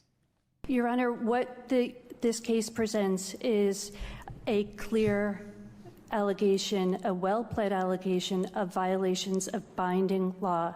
The duty to prevent genocide and aiding and abetting genocide. Those are clearly established in law. In California, police arrested more than 20 peace activists Monday evening as they staged a protest at the campus of the University of California, Los Angeles. Ilya Gopnik, what's your opinion on the representation of Slavic culture in GTA 4? It was super stereotyped, but in a cool way, in my opinion, because they actually touched on the controversial shit. They touched on the plight of a Slavic immigrant in the U.S. They touched on the wars that Nico escaped and the disgusting nature of them from the Balkans. Nico's general, additional complete disenfranchisement with left New York as he steps into it, hoping that this would finally free him from the disgusting culture that he's coming from, only for him to realize that it is not a disgusting culture of his particular region, but just a disgusting late-stage capitalist culture that is international, and that the criminal underbelly of New York is directly linked to the top of New York, and it inspires one another, etc., etc. So yeah, it was cool. It was cool, and the great fucking Niko Bellic, like they really captured the black pill, the depressing nature of a Slav experiencing something new, hoping that it would be different, but understanding in the first 20 minutes after getting off the boat that no, this is the same shit, just the flags are different and the buildings are a little bit taller. So yeah, I liked the representation. The violent arrest came after students also, hey cousin, wanna go bowling? Held a funeral procession for the more than 37,000 clearly established and 20 peace activists Monday evening as they staged a protest at the campus of the University of California, Los Angeles. The violent arrest came after students held a funeral procession for the more than 37,000 Palestinians killed by Israel's assault. This comes just... Funeral procession. We're arresting kids now for doing a funeral procession. People are now intimidated by the evil Palestinian anti-Semites who do such crazy anti-Semitism such as funeral processions. The terror funeral. Funerals are now Hamas. Days ahead of UCLA's commencement, when scores of student protesters facing disciplinary hearings may be prohibited from joining graduation ceremonies, and just weeks after campus police and security officers refused to intervene as pro-Israel counter-protesters armed with sticks, metal rods, and fireworks attacked students at a Gaza Peace and Literally like tiny baby Freikorps. Baby Freikorps.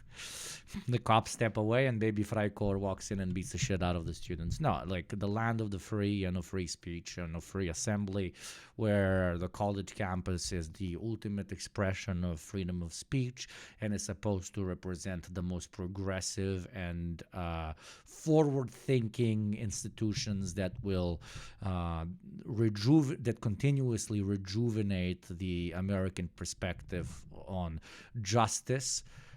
No, actually, fuck you. We beat the shit out of them. It's tiring to call out American hypocrisy, but holy fucking shit that they show their ass with this one, you know? A federal jury in Florida has ordered Chiquita Brands International to pay over $38 million in damages to the families of 8 Colombian men who were killed by paramilitaries that the banana giant funded.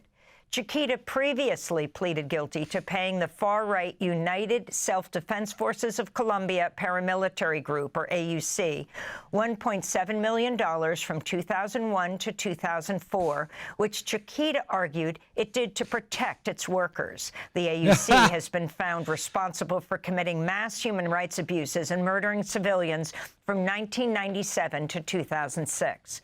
Earth Rights International, which helped represent the plaintiffs, said in a statement, quote, "This verdict sends a powerful message to corporations everywhere.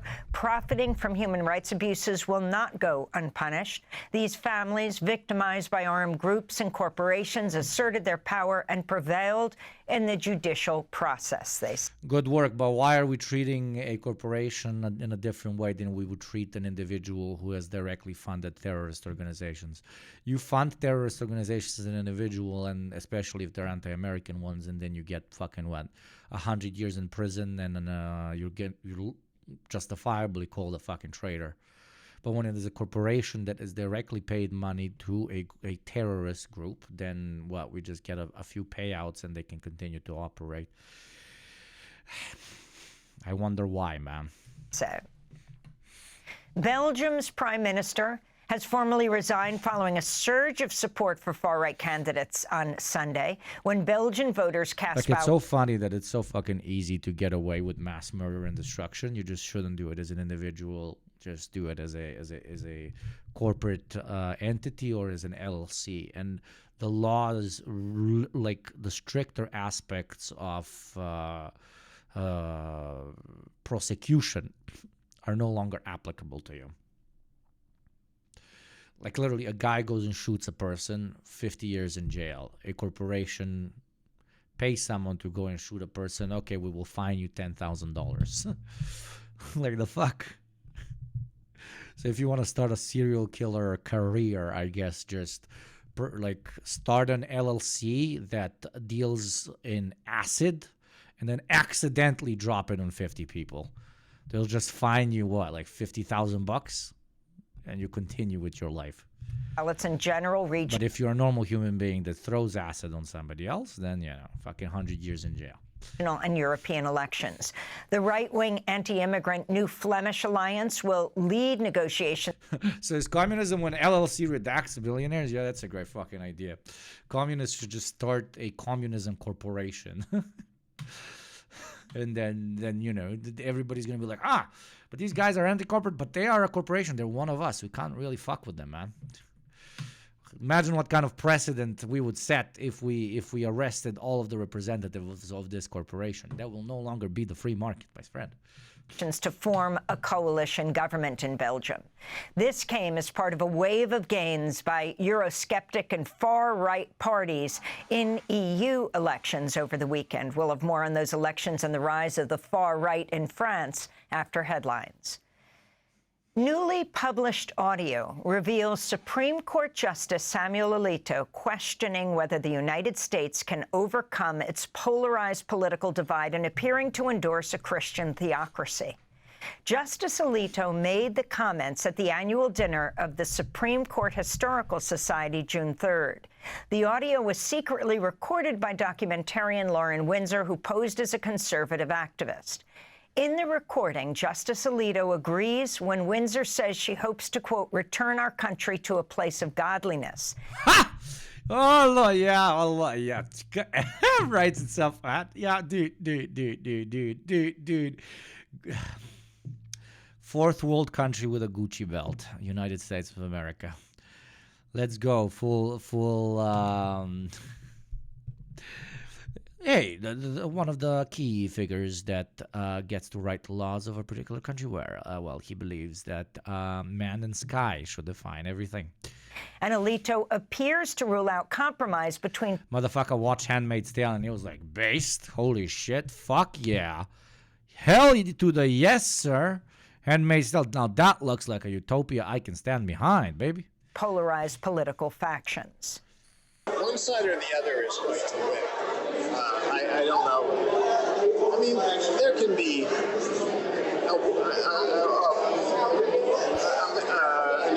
way of working, a way of living together peacefully, but it's difficult, because there are differences on fundamental things that really can't be compromised. They really can't be compromised. So it's not like we're going to split the difference.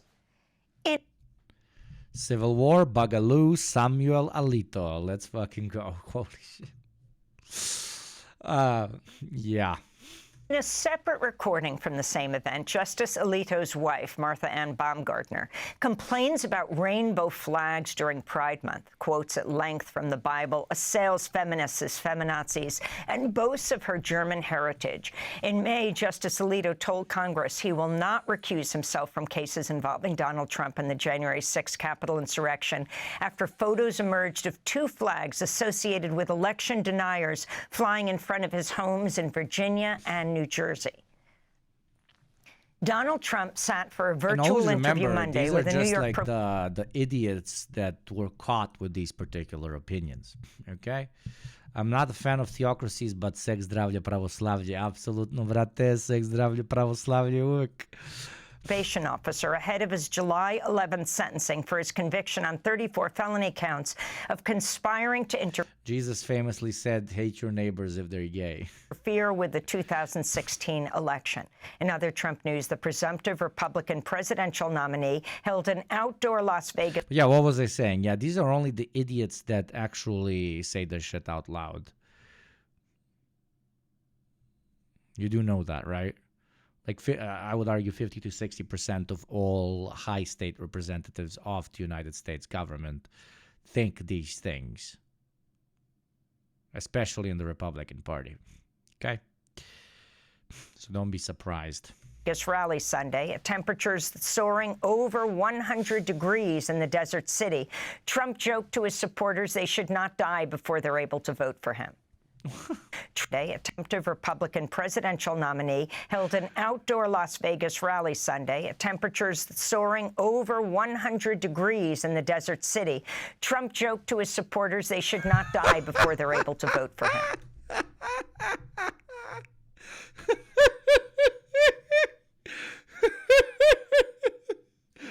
Hey, fucking NPCs, mate. Oi, you better not fucking die before you vote for me, mate. Oi, you. Fucking give some water to the fucking grandma. It's going to be state-sanctioned water for fucking grandma before, at least until the fucking elections, mate. Don't fucking die before you put me in power, motherfuckers. Was he British? I'm fucking know why. Bottle water. That is very funny. That is very funny. He's telling them in their face that they're just fucking numbers. And they're like, oh my God. That is so based. We are just fucking numbers in front of him. Look how honest he is. Let's vote for him. He built different literally and metaphorically. Nice. Do you feel the breeze? Because I don't want anybody going on me. We need every voter. I don't care about you. I just want your vote. I don't care.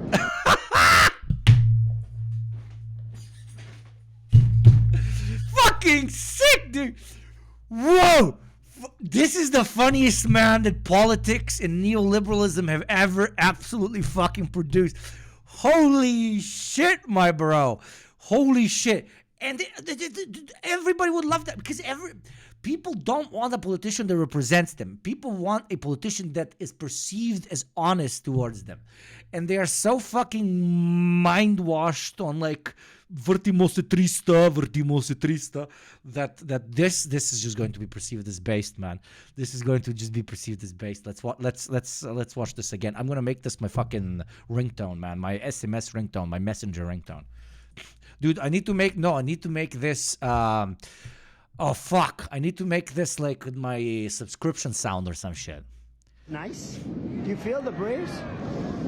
Because I don't want anybody going on me. We need every voter. I don't care about you. I just want your vote. I don't care. Can somebody make I don't care about you, I just want your sub? I don't care. Like instead of vote, just sub. That would work so fucking well. Hugo, you gotta listen to this. What is this? Oh, Natasha Owen's the chosen one. Oh, this is legendary. Yeah, the fucking ISIS of Christianity up in here. Only God is the chosen. Only Jesus is the chosen one. We will not deify another person. Then they make this.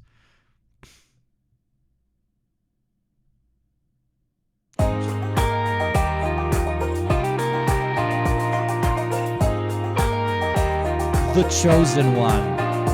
I haven't listened to this actually. I'm not saying he's something divine. He gets in trouble bigly time after time. Bigly. He's controversial, but one thing is true. Imperfect people, a perfect God can use. I'm standing with the chosen one. I am the chosen one. Ain't no stopping what the Lord's begun. Lord's begun. Amen, brother! Like you and me, just a chosen one. Somebody had to do it.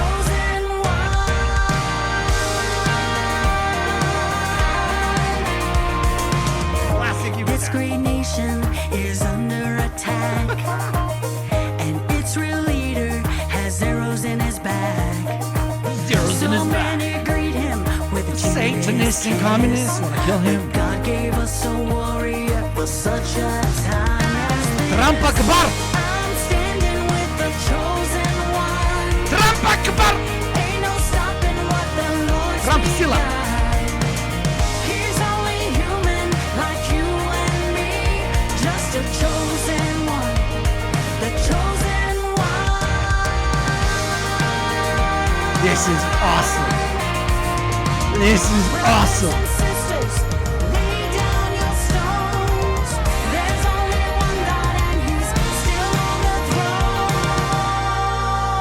also want our guy to be on the throne.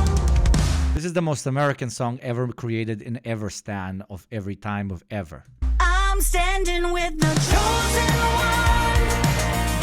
Ain't no stopping what the Lord's begun. Preach, brother! He's only human. This satire, I wish. Praise, brother. Can I get an amen? Can I get an amen in chat? Can I get an amen in chat? Can I get an amen in chat? Amen. Let me get an amen in chat, brothers. Brothers, let me get an amen. This is the new fucking song we will play as we kill the anarchists, the antifers, the communists, as we roll through the great streets of our beautiful republic to instill a great God Emperor, brothers. Amen. That is what I'd like to see. Amen. Amen. Amen, brothers and sisters. Amen. Thank you very much, Proletarian Brunch, for the sub. And an ad will play in exactly 2 minutes. If you would like to support me playing you this disgusting shit instead of Twitch forcing you to watch ads you do not care about, in the name of our great God, Emperor, amen, in Christ we pray for the orange boy. Do consider becoming a sub for $5 off of free through Prime for the great religion of our boy. Must be instilled and spread worldwide indeed. Oh my God, that was awesome. Whoever sent me that fucking link, I love you, okay? I fucking love you. 6 rally goers had to be taken to a hospital. Another 2 dozen I will play in 1 minute. Received on-site medical attention due to the intense heat. Meanwhile, in our picks, it was you. Yes, thank you, on our picks. Big respect to our picks. Arizona, Rudy Giuliani was booked and posted a $10,000 bond in the Arizona criminal case involving the use of fake electors. I love how they're intentionally using like the vilest fucking pictures. I love DepressionNow.com. To overturn Trump's 2020 loss. Jury deliberations are underway in Hunter Biden's gun trial. The president's son is accused of illegally purchasing a gun at a time when he was using drugs. Hunter Biden's defense team argued he was in recovery and not a drug user at the time. If convicted, he could face up to 25 years in prison, though would likely receive a much lighter sentence. And the Reverend James Lawson has died at the age of 95. Lawson was a godfather of the civil rights movement, whom Dr. Martin Luther King Jr. once called the leading theorist and strategist of nonviolence in the world.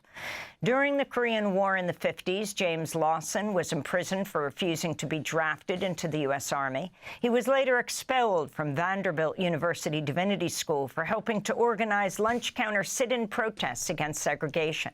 As a missionary in India, Lawson studied Mahatma Gandhi's principles of nonviolence. He would go on to teach nonviolent civil disobedience tactics to rank-and-file activists in the civil rights movement. In 2020, Reverend Lawson was among speakers at the funeral of Congressmember John Lewis at the Ebenezer Baptist Church in Atlanta. We will not be quiet as long as our nation continues to be the most violent culture in the history of humankind. Please, brother. We will not be quiet as long as our economy is shaped not by freedom, but by plantation capitalism that continues to cause domination and control rather than access and liberty and equality for all. To see our interview with Reverend James Lawson, you can go to democracynow.org. And those are some of the headlines. Rest in peace, my friend. This is Democracy Now!, democracynow.org, The War and Peace Report. I'm Amy Goodman in New York with Democracy Now!'s Juan Gonzalez in Chicago. Hi. Thank you very much, Amy Badman. As always, do check out Depression Now, depressionnow.com, brought to you by The War and War Report. That was, well, depressing as always. This video... and I love how they make it even more depressing by, in the end, they're like, oh, actually, here's a based American. Also, he's dead now. Yeah, continue with your day. Have a great day. We wish you a day that is great. Okay, a day that is very nice. Now let us talk. Let us do a bit of cockwatch, or as people in other communities call hogwatch. Here we'll call it cockwatch. Okay, Brett Cooper. Honestly, to me, the least interesting reactionary dog, right? But Jose, what's their name? Jose, Cogné, Cose. made a video about it. So let's watch it and let's dunk on some hogs, okay? Let me just adjust the title. Hog Cuck Watch. 1 second, beautiful chat. Hog Cuck Watch.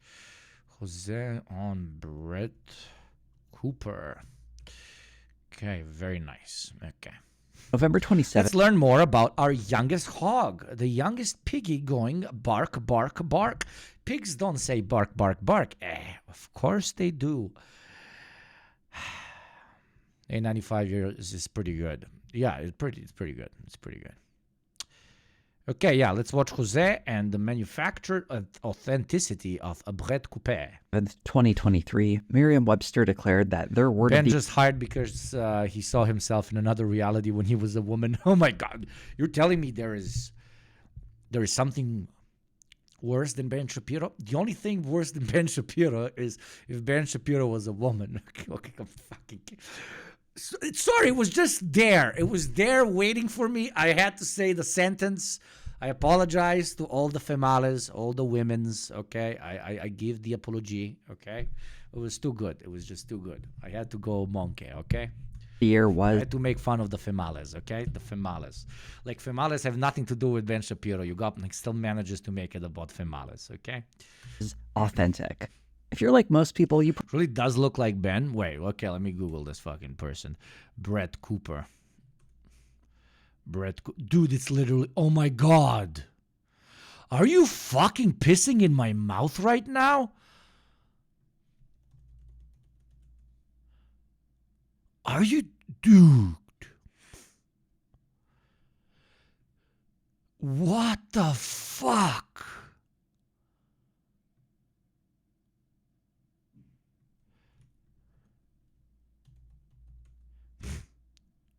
Ben Shapiro female immediately pops up. Is there like an AI version of where somebody made Ben Shapiro into a girl? Dude.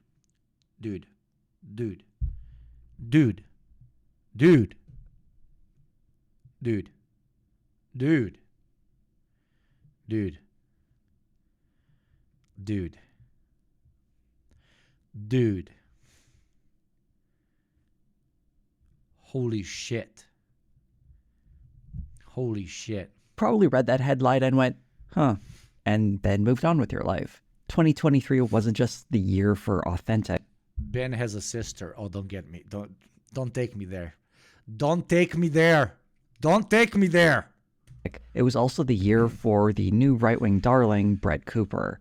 During that year, she saw her channel rise enormously, and currently the comment section with Brett Cooper now has over 4 million subscribers. And she's one of the most prominent voices on the... Yeah, I love how half of chat like mentions Ben Shapiro's sister, and I start screaming, don't take me there, and half of chat is like, why? And the other half of chat is, because she's hot. This is why you can't have nice things, goddammit. Conservative media company, The Daily Wire. For those that love her, she's the bright-eyed, clever Zoomer who is giving a youthful face to conservative commentary, and her detractors would describe her as a phony cutout regurgitating propaganda while gaming social media. I wanted to dig a little deeper than either of those readings, though, and understand her not just through the videos she creates, but the context she exists in and how it reflects our own desire for authenticity. Although she was born in Bellingham, Washington, Brett Cooper was raised in Chattanooga, Tennessee. Her upbringing included a mix... Brett is way harder than Abby. Dude, why are we salivating over fucking right-wing chuds? Jesus Christ. All of you, horny jail, right the fuck now. I can fix her. No, you cannot, okay? No, you cannot. There are institutions that will be fixing her. Of homeschooling and public education.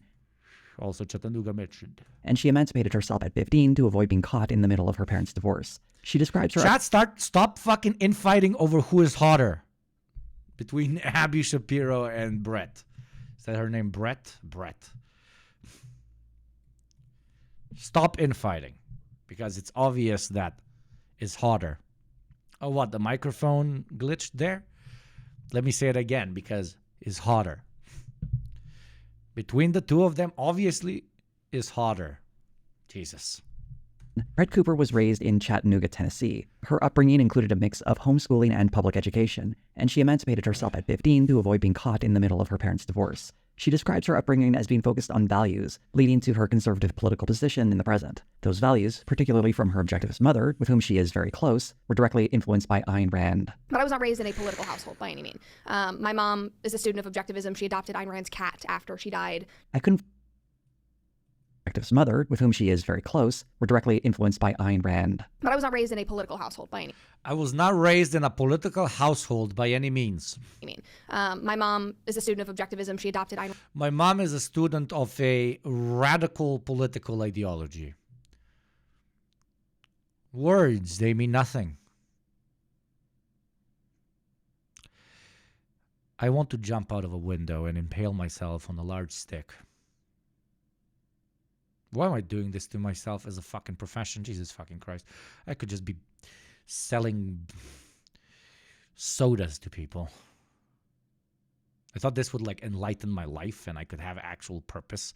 And I'm watching this. This is what my life has turned into. This is it's okay, Hugo. It's okay. Rand's cat after she died. I couldn't find a record of the cat's name, but I hope it was called Feel Ayn Rand. Although it's been speculated that she was indoctrinated by her mother, Brett Cooper pushes back. Thank you very much, Commissar Andre1234 for the gifted sub, my beautiful child soldier. Back on that idea. You know, I've had people say like your mother indoctrinated you, and I was like, well, what would you say would be indoctrination? Like I was not, being told about political policies or anything like that. Every parent indoctrinates their children. That's literally fucking parenting.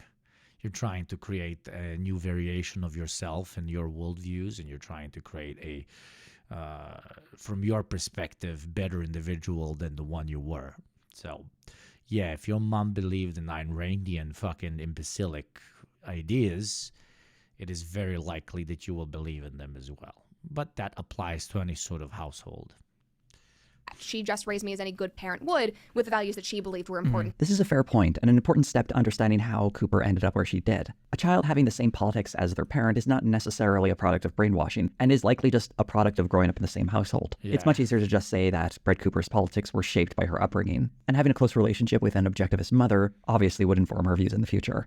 At a young age, Brett Cooper took an interest in acting and eventually found enough success that she moved to Los Angeles. Perhaps her most notable role was in the 2018 series Heathers, based on the movie of the same name. It ran for a single season, and Cooper explains its cancellation as a result of heavy edits made in response to a recent school shooting. Because there's gun violence in Heathers, they scrapped it and basically... Look, guys, it's female Jordan Petersoni and female Ben Shapironi.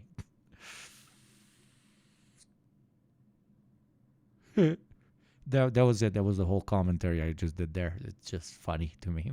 They recut the entire TV show, took out a lot of the offensive parts, and then aired it, and then Paramount said, you're not doing another season. This was too politically incorrect. While we're...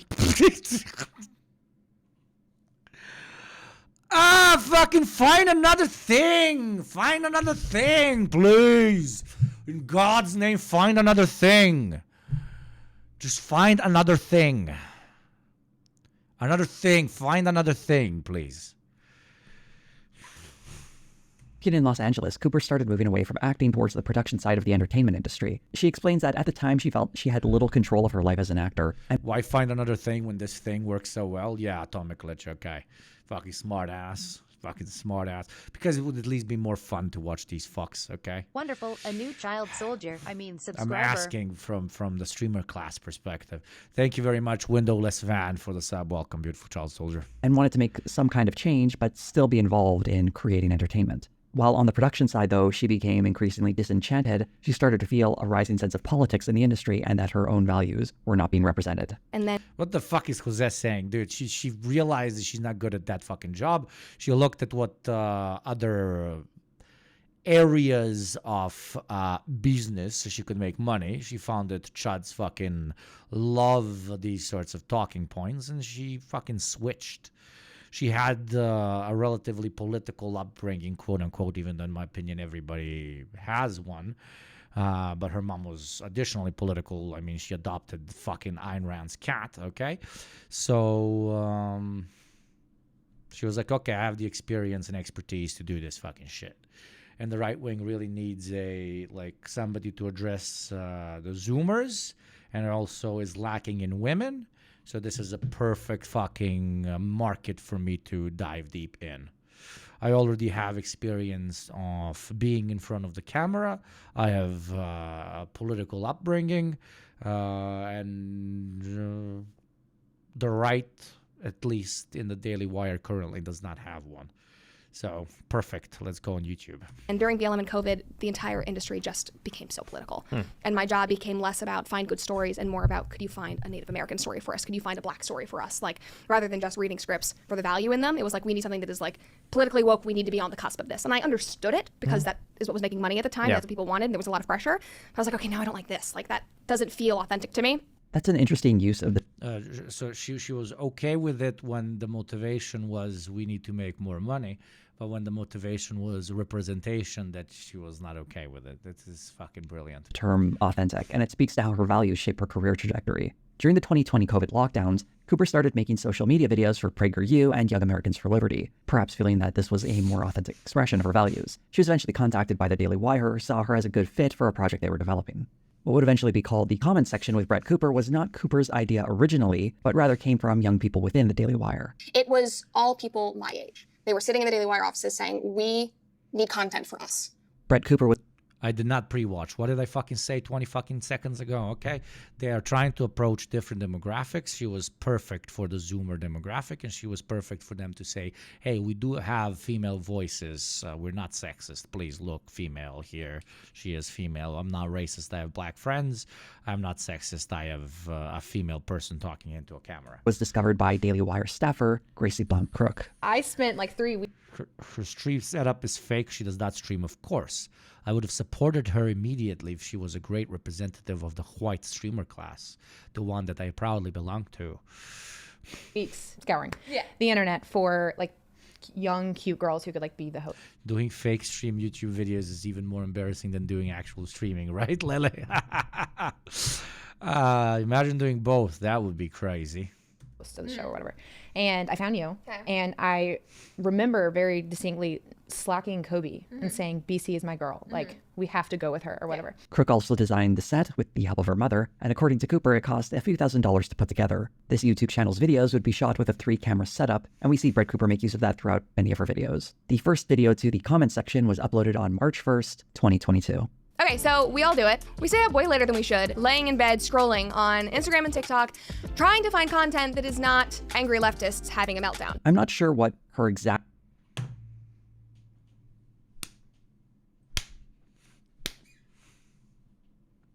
resources were when she debuted, but in a September 2022 video, we were introduced to Brett Cooper's team, which consists of 5 different people providing support. Since this video was in 2022, and according to the LinkedIn pages of the people mentioned... Dude, you're just talking into a fucking microphone. Why do you need a 5-people team? Jesus fucking Christ. Your talking points are the most basic fucking dog pile. Doesn't matter. Let's keep watching. And at least one of them doesn't work at the Daily Wire anymore. It's hard to know what the status of this team is today. She does still have a team, though, and at the very least, there's this guy named Jared who seems to be with her as of February 2024. We saw him during a live stream when she had to call for some tech support. Jared's coming to save the day because he has... because he has the login information. According to Brett Cooper, she writes all her videos with her team handling video editing and social media posting. Brett Cooper's start on YouTube was unlike most other video creators on here. She had a team working with her, financial resources to build a set, and access to an existing audience on the Daily Wire. This isn't to say Cooper is a puppet, but rather was set up with an enormous amount of resources behind her, all to cultivate a brand. Why? Why is this not to say that Cooper is a puppet? She is a willing puppet. She is an absolutely willing puppet of a larger at this point, almost billion-dollar company that needed to address a particular demographic. They plucked her out and they positioned her. She was like, how much money and when do I fucking start? Okay? She sold her fucking soul to the highest bidder without even blinking twice. That's it. Why is the tonality of this video like sympathetic to this fucking awful, disgusting human being? And around her videos. People that are critical of the show or sock puppet with Jared's hand up her hoo-ha. Yes, exactly. Whatever will say like, oh, this must be a top-down show. Like, you're told what to say. You're just an arm of, Ben Shapiro and Jeremy Bourne. No, the right-wingers are smart enough. They recruited you because they knew that you shared those exact opinions. They don't need to tell you what to think when you already think like them. Funny enough, like Candace Owens split with them because she disagreed on one fucking point with the motherfuckers. And they will strike you down as well if you do not agree on 100% of the policy. But they don't need to tell you what to say because you already believe the same shit that they do. That's the difference between an unwilling puppet and a very willing puppet. But it's not the case at all. Like I have total, veto power over, my show. I write the segments. You have veto, like what veto power? You wouldn't veto anything. You agree with everything. Trying to sell this is like, oh, I'm independent. Like the old ones aren't telling me what to think. Is a continuation of the pitch that they probably told her is a smart pitch, to make sure that the youngins, brother, that watch her don't think that she listens to her parents. Basically, she's basically telling us, I don't listen to mom and dad, and Ben Shapiro is dad, and his wife that never gets wet is the mother. I put it together. I have a very different brand than the other hosts. The unique brand she has is where the performance comes in. It's not so much that she doesn't believe anything she says, but rather the way in which it's presented creates a manufactured authenticity. The look of the show carefully mimics the standard video, vlogger, or live streamer setup, as if we're visiting a friend in their private space to have a friendly chat about a topic. It's a style that countless other faces on YouTube and Twitch have cultivated and imitated for years. It's something audiences associate with an authentic person on the other end, sharing their opinions about pretty much everything. Same like what I do now in this show, especially when I tell you very directly that an ad is going to play in 1 minute and 30 seconds. Ads play around 2 to 3 times an hour, and it is not in my power to stop them other than the 3 snoozes that I've already used. The only way for you to support this show, support what I do here, and have an adless experience is by subbing or gifting a sub for $5 to $6 a month or for free through Prime. Do with that what you will. Thank you very much. Now let's go back to my brain fucking leaking out of my ears. Brett Cooper's headphones and giant microphone create the impression of a streamer in her bedroom. All of this is to create the feeling of someone who doesn't exist in the typical studio setup of most other commentators. Although in this case, she does, and this is all just cosplay. These are produced segments filmed on a set by someone hired to fill a role. It's the performance. There's nothing cringier than a social media person that is trying to pitch you that they're just doing this out of their room. Well, that room is an actual set with 5 people and 3 cameras and a incredibly edited fucking script being posted on a almost $1 billion fucking platform and pushed by a corporation. At this point, the Daily Wire is a fucking corporation. They're fucking huge. And it fucking works because fucking, reactionary Zoomers are fucking monkeys. Performance of an authentic experience. A big part of Brett Cooper's success early on was her use of YouTube Shorts. She very quickly racked up millions of views, and her most successful short has a staggering 40 million views. In addition to adopting that relatively new format on YouTube, she also commented on trending topics. Yeah, because the algorithm will immediately accept her like the fucking God King because, again, she's being pushed by the Daily Wire, which has an absolutely unhinged, insane audience size. The algorithm cannot determine whether your first video got 1 million views because you're super based or because your video was posted on the Daily Wire. So it's immediately like, oh my God, top tier content.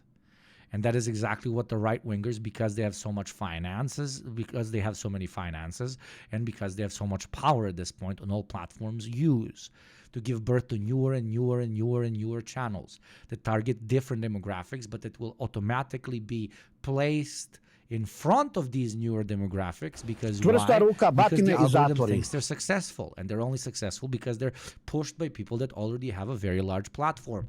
Holy shit. Welcome, Lucid Fox, as always, the great legend. Lucid Fox, I want to fucking jump on your dick one time, but we always stream at 2 different of a part of the day. Son of a bitch, man. Thank you very much for the 174 Raiders. Welcome, my beautiful Raiders. Everybody, please do go check out Lucid Fox, incredibly based colleague up on here. Thank you very much for the raid. I hope you had a decent stream. Much love. And I need to return the favor, but I literally cannot fucking return the favor because of the fucking stream times. I feel shitty, okay? But yes, welcome Raiders. We're doing Hog Watch, okay? Hog Watch, and this time it's our favorite fucking Ben Shapiro lookalike, young Zoomer, edgy reactoid, okay? So join us in mutually committing harikiri as we hate what we see on screen. Topics on social media, something that's still a standard in how she operates. Lucid Fox. So let's Lucid Fox. Not Lucid Cox. Fuck you. Yeah, whoop, fuck you. Lucid Fox. look at some of her more recent videos. Give those Raiders some subs. One of the major topics she touches on is gender politics, often discussing dating and how young adults find their way in the world. Typically, she uses these stories to deliver a message of reverting to traditional gender norms or pushing other conservative talking points regarding sex and gender. In the video, Bumble does not understand women. She's reacting to the dating app, adding an optional feature that lets women use a pre-written opening message instead of having to write an original one for each match. One way. And Yanagibashi at this point, one of the biggest fucking OGs up in here, gifted 5 subs. Thank you very much, Yanagibashi, for making the Raiders feel welcome. For all new and old must represent the great Gunnar ideal of Jezreel. In which Brett Cooper differs from other hosts at the Daily Wire is that she's often willing to speak with some kindness towards the people she's critiquing, at least some of the. Don't rich right-wingers just pay for their videos to show as ads racking up views is real easy? Then yes, and not like they create content for one platform, then they do ads on Facebook and on Instagram. When TikTok allows ads and is owned by the Americans, they will probably, when TikTok allows those types of ads, they will probably do the same on that platform as well. They quite literally reinvest a lot of the money that they make in ways that if a left-winger was to do, if I was to, for example, use all my income from Twitch to do fucking ads, other left-wingers would murder me. Like literally, they would call me a shill on steroids, and most likely to an extent I would be. But it is a practical approach. Because you do get new audiences, especially on other platforms for the same content output. And through ads, you can target much better, et cetera, et cetera. So exactly the type of people that would watch your stuff and would now become members of the audience and even financial supporters of the audience eventually. And that's what they do. And because they have, at this point, when we're talking about the Daily Wire in particular, like literally hundreds of millions of dollars, it's a snake eating its own ass that is continuously growing to eternity, because they literally run it as a business, completely as a business, and then it grows just like a business. But when you're doing, agitation and you keep telling people to fucking organize, you can't exactly make as much money as they do, and because there's not enough of an audience, of course. The time. But these moments are brief and subservient to the less thoughtful right-wing talking points she often uses instead. It's like if you actually wanted to rebrand and make the app better, you should let people on the app filter things like religion and politics for free, because according to your comment section, that is the #1 thing that people want. Apparently there are multiple pay levels. You have to pay a premium every month if you even want to see what somebody's religion is and filter based on that, which is absurd. That's all well and good, but it's also only in the final minute of the video. Before that, it was 8 minutes of stuff like this. Like, this is so classic. They are reverting to traditional norms, as we always do, but they can't say that, of course. They have to pretend like this is revolutionary so that they can keep going with their feminist nonsense. Here's another example, this time from the video. Women believe bears are safer than men. This is responding to a social media trend where women expressed how they've been so traumatized by sexual assault that they would feel safer with a bear than a strange man. It was meant to illustrate a very real fear experienced by women, and Brett Cooper comes very close to addressing that point in the video. Violence is sadly very prevalent in our society, and it's heartbreaking to see that so many women genuinely believe that a bear would be safer. Coming in only halfway through the video, this would seem to set it up for a very interesting and nuanced conversation about how women express their discomfort, and perhaps how men can do a better job of picking up on that. But instead we get, when humans have been asked what species should prevail on Earth, they don't even say their own kind. Instead of discussing the traumatic impact of sexual violence and how it was highlighted by this trend on social media, this video is actually about how people are too anti-human. You can care for the Earth that feeds us and keeps us alive and breathing and healthy without hating yourself and calling for your own extinction. I think women just want men to stop sexually assaulting them. How did women? I would rather be with a bear than with a man, because it's a edgy way to illustrate that unfortunately I feel very unsafe around men because of my previous experiences. Right-winger. Women want to fuck monkeys now, and bears. They want bear cock. They want bear cock in their mouth. Women want bear cock. Liberals want women to suck bear cock. That's the interaction. That's literally the interaction. We end up talking about people leading humanity to solve. A woman that doesn't understand women, interesting. No, I mean, Two-Faced plays 45. She does. Just this is her grind set. This is how she makes money. This is literally it. She knows exactly what she's doing. Dude. Don't undermine. Don't play this as ignorance, okay? That is underestimating your fucking enemy. This is not ignorance. Self-extinction.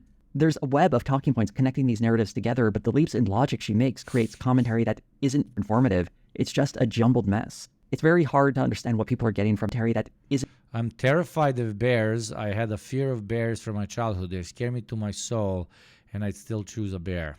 Informative. It's just a jumbled mess. It's very hard to understand what people are getting from these videos sometimes, but when you read the comments under them, a message is getting through. And in this one video about women and bears, we can see an overriding message about how women or Generation Z just aren't that bright. Here are some examples of highly upvoted comments. Yeah, they just want bear cock.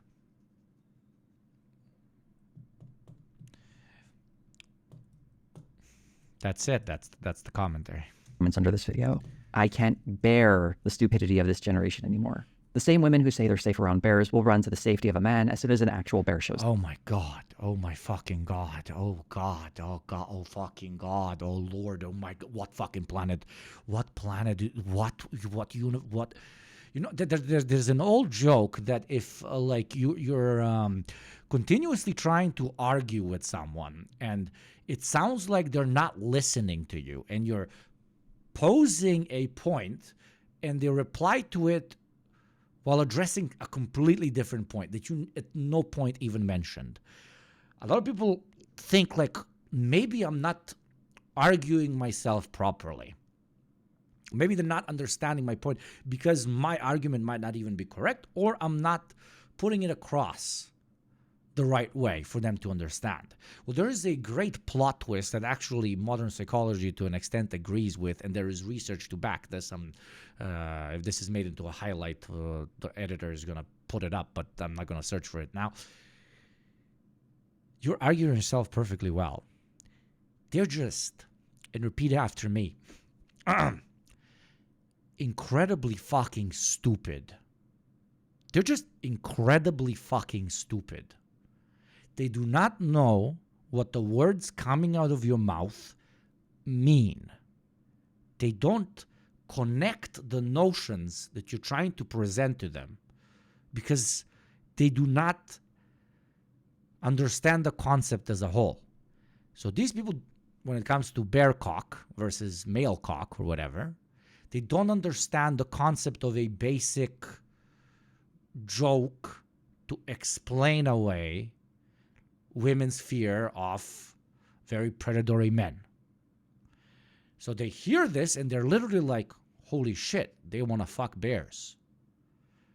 But when a bear comes out, they're going to call a man to save her from the bear. That is just being a fucking imbecile. That's it. But in the broader context, I just want you to remember that sometimes it is absolutely okay for you to stop arguing and trying to present something that to you is like mind-blowingly obvious to someone else while they're literally talking past you because they are just too stupid to understand what you're trying to say. Your argument is perfectly fine. They just think that women literally want to have sex with bears. That's how are you supposed to have a normal, rational human conversation with a person that doesn't understand what a meme is? While talking about a meme. That's it. That's the pitch.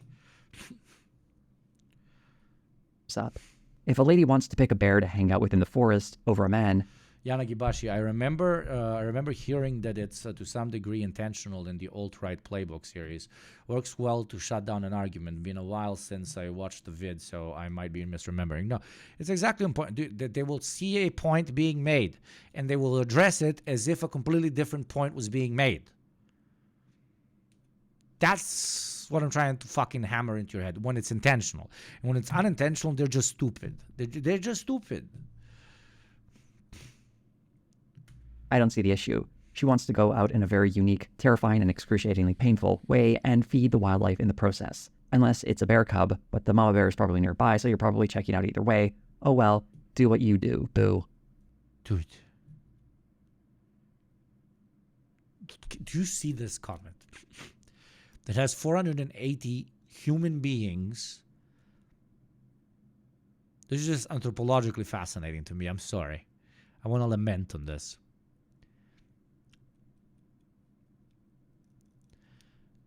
That wrote that 480 people listened to this and they were like, oh my God, based. Yeah, fucking women and bears, man.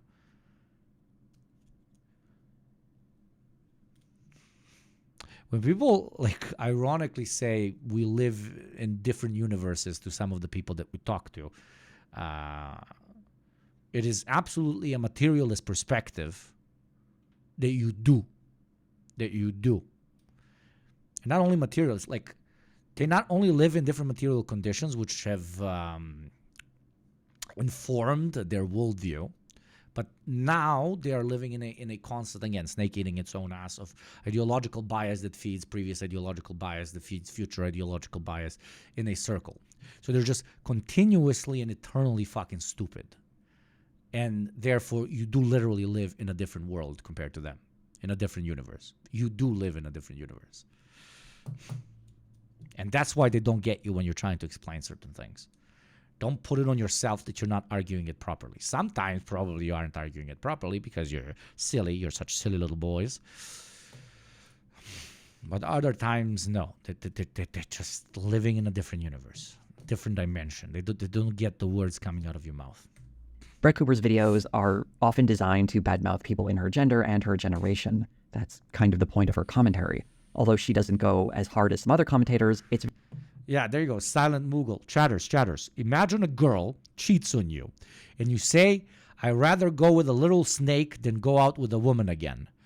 Girls don't go, but you're going to get bitten by a snake.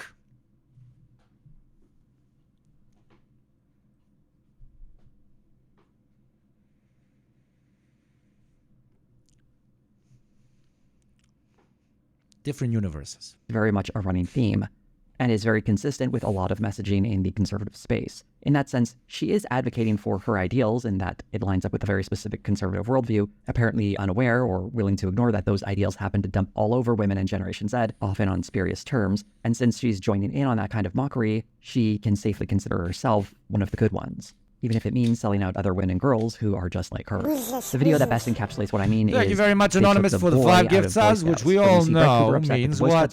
That means the good old Xi Jinping has given me money to propagate this anti-right-wing rhetoric. Thank you very much, Xi Jinping, and the CCPP. I love the CCPP in my mouth. Now we salute for the 5 gifted subs very much. Everybody say who got it. Thank you, CCPP, for the beautiful subs.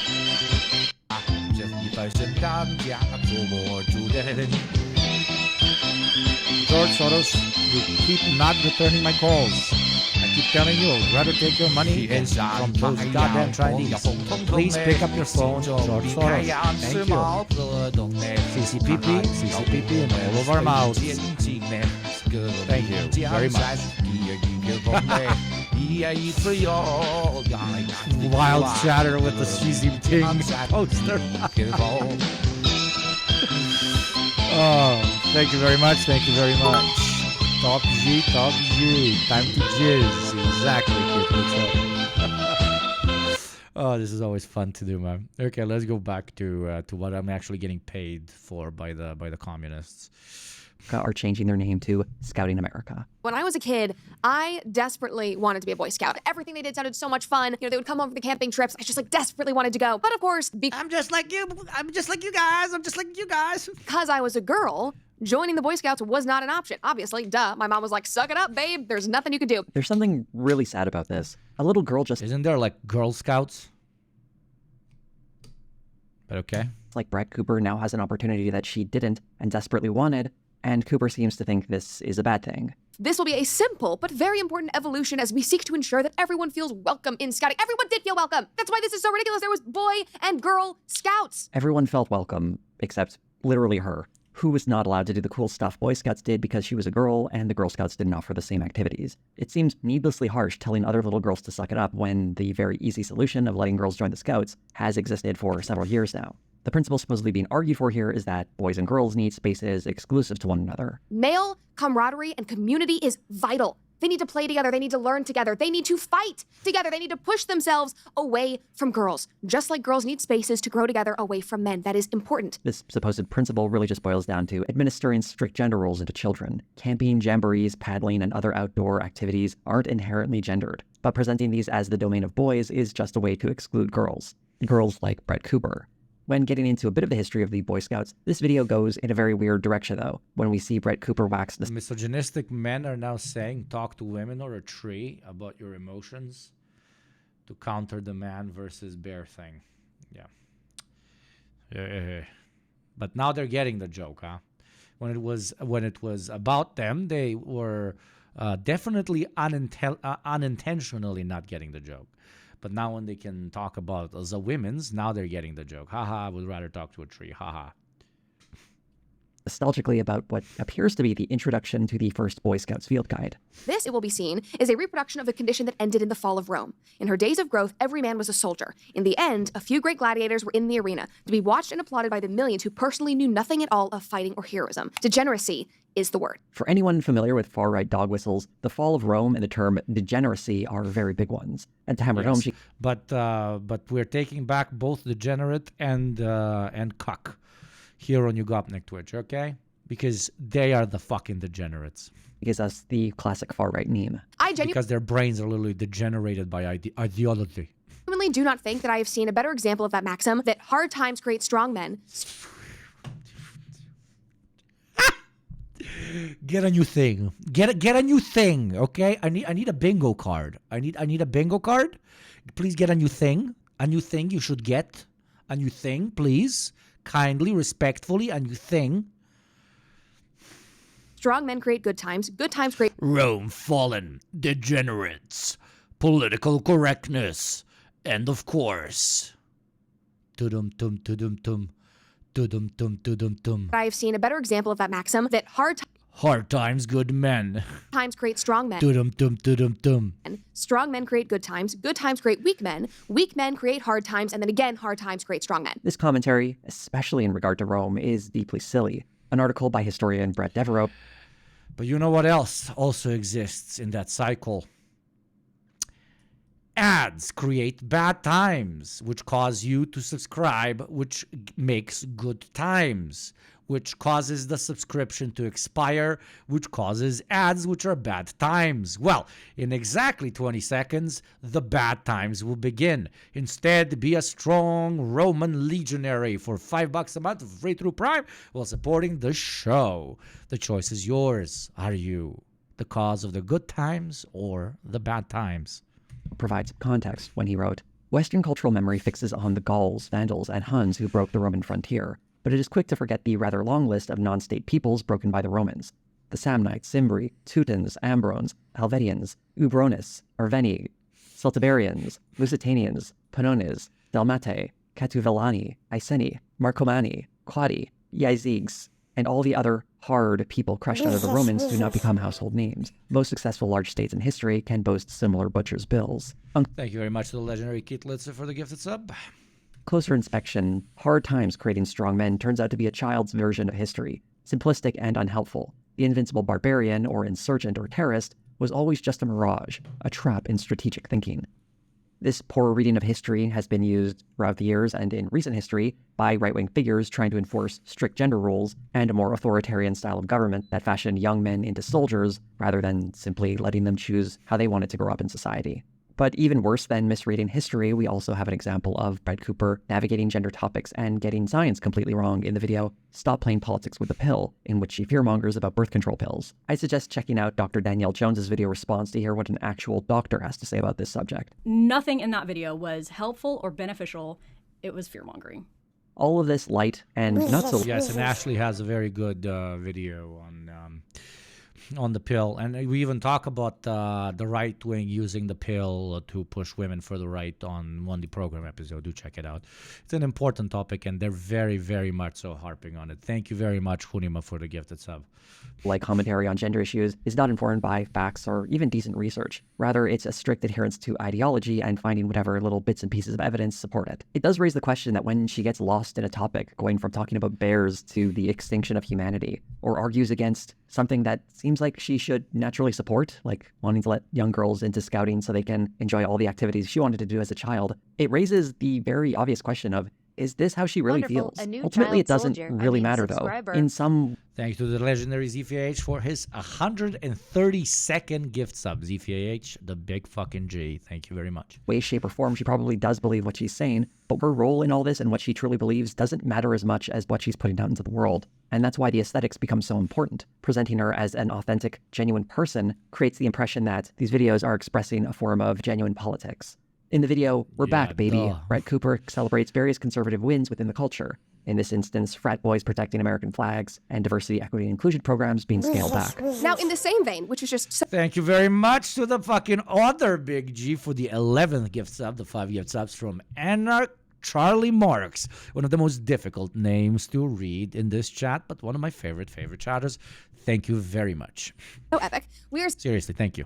Really appreciate it. seeing even more change and resistance across the country, specifically from these frat boys. Other wins include Target not having a pride display this year, and lots of news on social media posts. As Gen Z faces climate change, inflation, and a housing crisis, the conservative vision... Like, good job on Jose for making this video. It's probably, like, important for people that watch her, right? But this is, like, it's too easy. Respectfully, it's too easy. She's too easy. Like, right, chatter? She's too easy. It's too easy. Like it's very easy. Like, it's easy. Vision of winning means getting some dunks on social media. It's hard to imagine someone polling for this, but looking at the numbers, some people clearly do. Here's one comment. I'm in high school in Tien, and I got a lot of hope when some random kids started handing out American flags to people in the hallway. What Brett Cooper is presenting here is a counterfeit for having real politics, which is what this comment so perfectly illustrates. I hate to break it to anyone who loves flags, but they're fabric and don't have any intrinsic value. They're symbols, and they don't always mean the same things to different people. And the emphasis on the flag reflects a type of politics that ignores the material realities people live with and emphasizes instead symbols that make them feel good but may not necessarily reflect the reality in which we all share. This comment, I suspect, is alluding to the frat boy story I mentioned a little bit earlier. I'm in high school in Tien, and I got, what is Tien, Tennessee? And I got a lot of hope when some random kids started handing out American flags to people in the hallway. But okay, this person is in high school. I'm not about to make fun of them. They're still in high school. Probably going to be based in like 5 years. It's going to be fine. That's probably why like Brett specifically targets 15 and under, 18 and under. Apologies, because they can still hawk them. Because if you're this cringe over the age of 19, then god damn it, man. God fucking damn it. Go touch some grass and eat some motherfucking... Okay, I'm not going to even say it. Bit of a quick recap. The story of the frat... Tien is in fact Tennessee. Hell yeah, brothers. I'm American now, brothers. I guess the fucking right fucking state, brothers. Yeah. At UNC Chapel Hill, who surrounded the American flag, isn't the brave act of courage that Brett Cooper presented it as. Rather, it's them standing as a bulwark against a valid form of protest. Early in the day, pro-Palestinian demonstrators had taken down the American flag and replaced it with a Palestinian one to protest their university's financial ties to Israel in light of the violence in Gaza. And the Palestinians... very beautiful symbol, etc., protesting not against the United States, but against the United States supporting Palestine. But yeah, obviously giving incredible bullets to these chuds to throw back at them.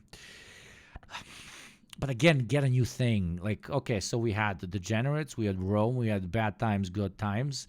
We had political correctness, and now we have protection of the flag, protection of the good old flag. It's too Jose, this is too easy. Was taken down by the police and replaced by the American one. The demonstrators... Leaders tried to put it back, only to be met by the frat boys who formed a barrier around the flagpole. The frat boys were effectively silencing a form of protest, which is an important part of free expression, all to defend a symbol of that expression. In this case, a symbol of freedom becomes more important than the actual freedom, and is then celebrated because it supports a particular type of right-wing politics. And so these boys... That's the point. ...became heroes who are given $500,000 to have a wild party, not because of them engaging in some kind of brave political I no action. longer feel bad for forcing you into becoming subs. Okay. Did they get this right? Did they get $500,000 for protecting the flag, brothers? Protecting the flag, brothers? Probably. Yeah. But because they served as useful props to demonize a group of protesters, the right would like silenced. Here's a comment from one of the frat boys named Alex Jones. Not to be confused with the conspiracy theory radio host. It's just a coincidence that they have the same name. For me, protecting the flag was not about taking a stance within the ongoing Israel-Palestine discourse. I recognize the pain and suffering experienced by both sides of that conflict, but my decision yesterday to protect the flag of the United States was not about any other nation. It was simply about the importance of our country and the values we believe in.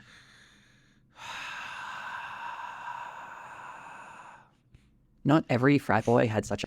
The ideology. They are dining at the longest table of ideology that we have ever seen, and they're fucking 18 years old. A hollow reason, though, and I will give more credit to the frat boy. Why are Americans flag worshippers? Because they literally have no culture other than McDonald's, Burger King, and flags. Okay, that's why. The flag's the only fucking thing. The flag is the only fucking thing. The oldest American building is fucking younger than the toilet shed I have in front of my old house. That's why. Who only joined in because they wanted to support Israel, because that's a lot closer to a genuine expression of political activism. Although in this case, their activism is support for an ongoing genocide.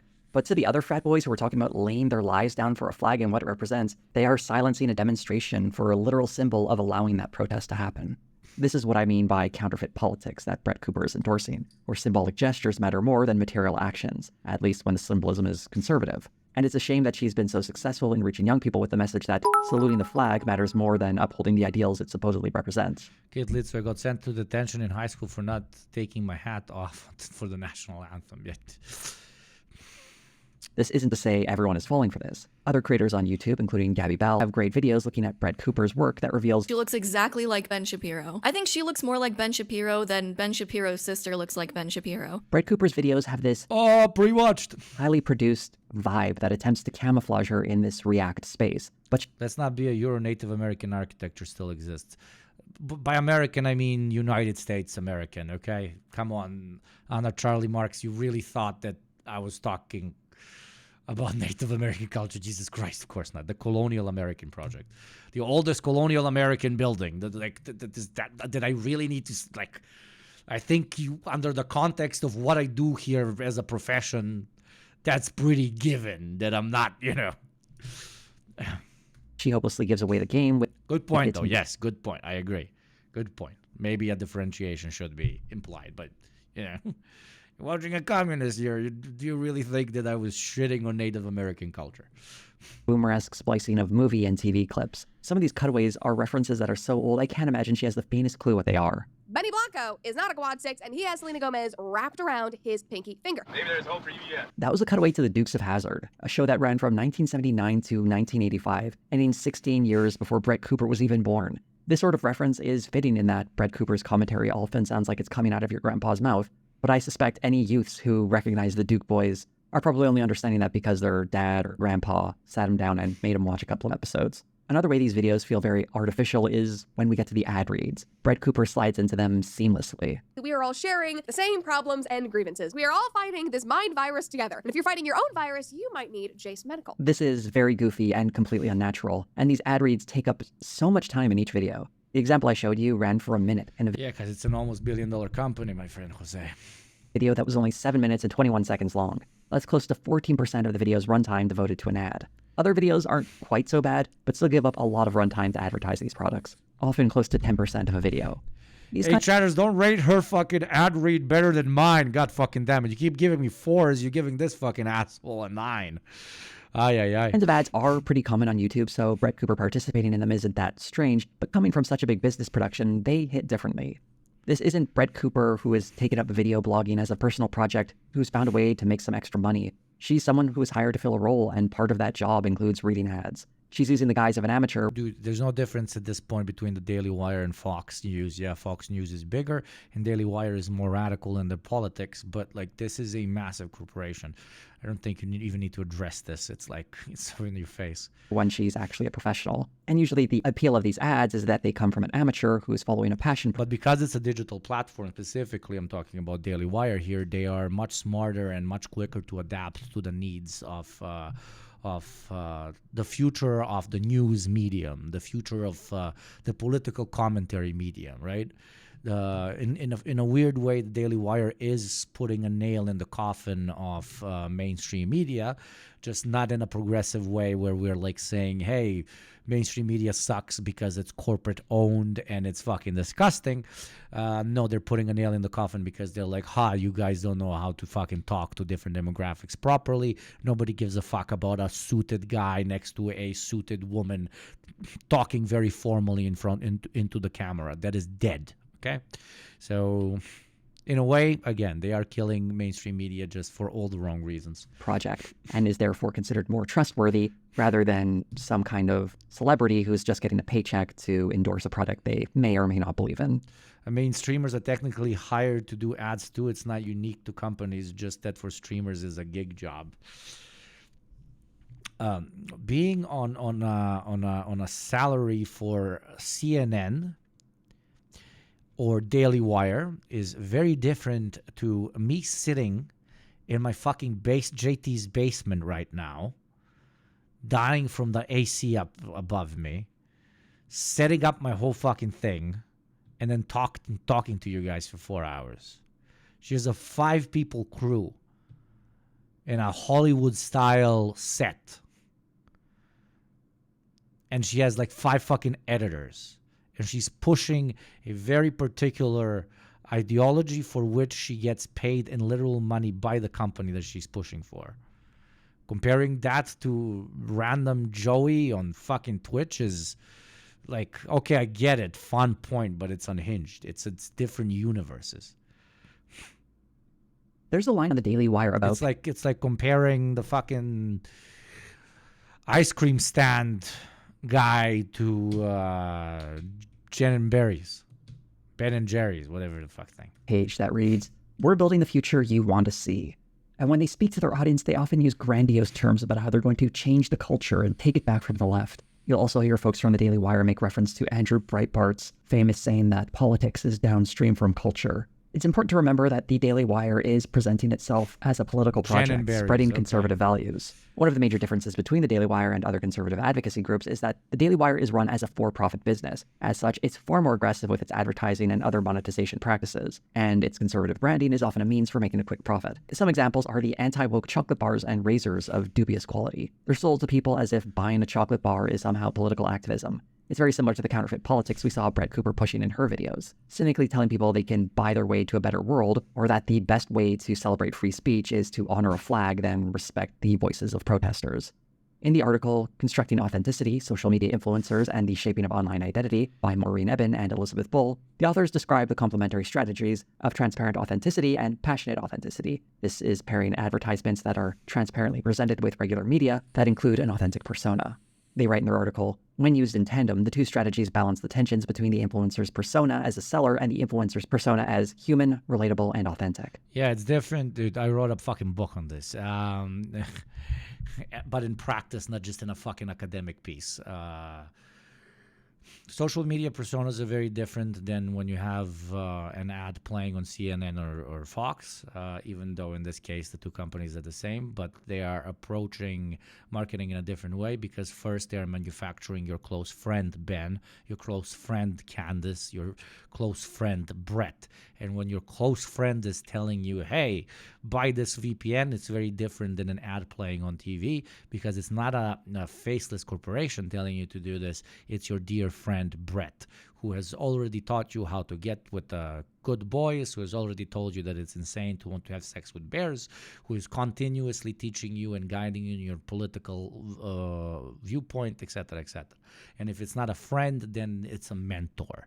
The way, for example, Jordan Peterson approaches it, etc., etc. And at that point, it no longer the brain no longer registers it really as an ad, but much more commonly as a what do you call it? As advice, an additional piece of advice. That's very different to, for example, when left-wingers either have an ad for a particular product or say that an ad is going to play the way it's going to play in exactly 3 minutes and 20 seconds and push, for example, a subscription, etc., because they very openly, directly but sometimes indirectly tell you, hey, this ad is in this fucking thing because the capitalists are basically selling me the rope to hang them with, because they're telling you, hey, the capitalist, I need to survive in capitalism as well, and I will feed myself while I do communist propaganda, and if they want to give me their money, fuck them, I will take their money, etc., etc. It's very different than, hey, I'm your friend, I'm giving you legitimate advice, please buy these pills that are going to make your hair grow back. Viewed through this lens, Brett Cooper's success makes some sense. Although she is stylistically inauthentic, her personality seems to be informed, at least in part, by what she actually feels. Okay, all right, you drive a hard bargain, Hugo, but I'll be a part of your 5-person crew, and we can take it back from the right, or Ben and Jerry's if you prefer. But you and Hakeem must guarantee dental, sex with bears, and other benefits. Yes, oh my God, that sounds based. It's not so much he's a fraud. Let's fucking do it immediately. Call me up on my cell phone. It's 555-555. But rather a willing participant in a business strategy that is using the constructed influencer persona and conservative But brand. unironically, and I will play in 2 minutes and 20 seconds. If you would like me, if you would like to support channels like myself, which tell you that ads are not very based, then consider becoming a sub for $5 a month for free through Prime, and do not watch those unbased ads. Thank you. To turn a profit. While I was researching this video, I noticed something interesting. When I typed authenticity into the search bar on YouTube, I got a lot of psychology videos on how people can become their authentic selves. When I did the same thing at my local library, I instead got a bunch of books on marketing. It reflected the strange impact the word authenticity has had on our modern day, and how a personal journey for authenticity is used by companies to make money. In the book, Authenticity, Building a Brand in an Insincere Age by Mark Toft, Jay Sunny, and Rich Taylor, one line leapt out at me. We want to attract people who need and respond to the truth and purpose of our company and our products and services. The evolution of that sentence to associate truth and purpose with products and services through the medium of our company is really wild to me. The purpose of any company, at the end of the day, is to make money. This exercise in branding is about associating intangible qualities to these products and services to increase their values in the mind of a consumer. I probably don't need to tell many of you that a shoe company pledging to fight racism isn't doing that to be altruistic, and that it's a means to add value into the minds of potential customers and translate to more sales in the future. But it's worth repeating that fact because it works. Or at least... Yeah, but that's the on-the-surface shit. That's the simple shit. Look, 5% of our shit is going to go towards helping the Muslim minority in our country, etc., etc. The much more insidious aspect is them telling you that you will find self-enlightenment, you will find yourself, you will deeply connect your own soul and spirit with your outer aesthetic if you buy this sneaker or this shirt or this car, etc., etc. That is the more important thing that needs to be hammered in everybody's head, because it is so fucking incredibly successful. Identifying with products and no longer seeing them as products, but as internal and external expressions of who you actually want to be. Companies believe it works. It's presented as authenticity, but like the brief mention of Target earlier and its dropping of pride displays, these values can be jettisoned at a threat to the company's bottom line. The Daily Wire is not an exception to this marketing strategy. It's how they can opine about the supposed degeneracy of Hollywood while working with a production company that ignored one of its producers' long history of being a sexual predator. These conservative values, meant to signify the company's authenticity, become more flexible when it's time to make some money. To join the Daily Wire seems less like an authentic career path and more like joining a business that claims to have conservative values. And to an extent, I'm sure many of the people working there do have those values. But a quick look at the Glassdoor reviews for the Daily Wire reveal many former staffers who were attracted by the mission and were then chewed up by the demanding work hours and capricious leadership that uses the genuine desire these people have to help the conservative movement to exploit them as workers. To give you a better sense of that, here are a couple of the reviews. Yeah, but a conservative advocating for corporations being able to own your soul goes and works for a corporation. Corporation owns his soul and tells him that he is worthless. The conservative is very confused over what is going on. Double cocked, man. Somehow double cocked. Must sell soul. Pros. At first it's cool. You're excited. Got your dream job, sticking it to the leftist, soy-riddled, emasculated man. Famous people walk by. Nice. You made it. Cons. They blocked out the windows so you can't tell what time it is. They make it very clear they don't care about your work-life balance. They said it in a town hall, which more so resembles a Hunger Games announcement. Despite horrible things happening to people who work there because they had none. Bigwig owns a Tesla and gets in like Batman but dresses as if gay. It's hilarious. They rail against the left as if they're any better. They ignore the real issues in favor of making fun of sad little leftists with half brains. When you start there, you're high on making a difference, but if you're not an idiot, you quickly realize the only difference you're really making is dividing neighbors, spreading hate. Real godly of y'all. If you have a real conscience, you will not like this place. Must be willing to sell soul to conservative devil. Dobro jutro. Good morning. Good morning, Sherlock. Thank you for fucking not sleeping through your life.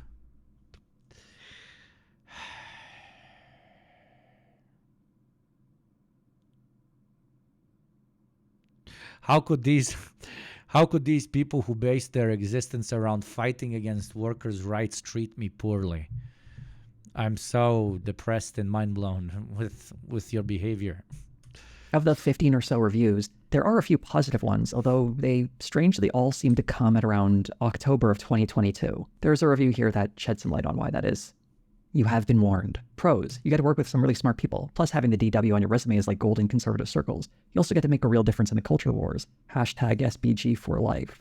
Cons. It's an incredibly toxic work environment. Notice how all the reviews on this site were negative up until recently, when there was a big influx of positive reviews, gushing with praise for the DW. LMAO. They are so transparent. The constant negative reviews were hurting recruitment, so they astroturfed a bunch of positive reviews to try to hide the truth.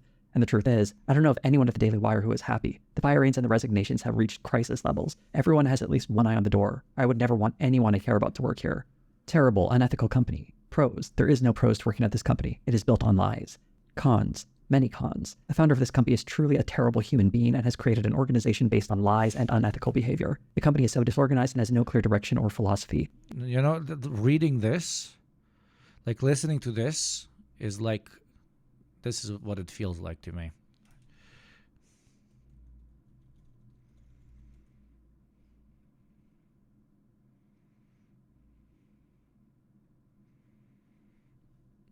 Like listening to, okay, first let's hear from this guy.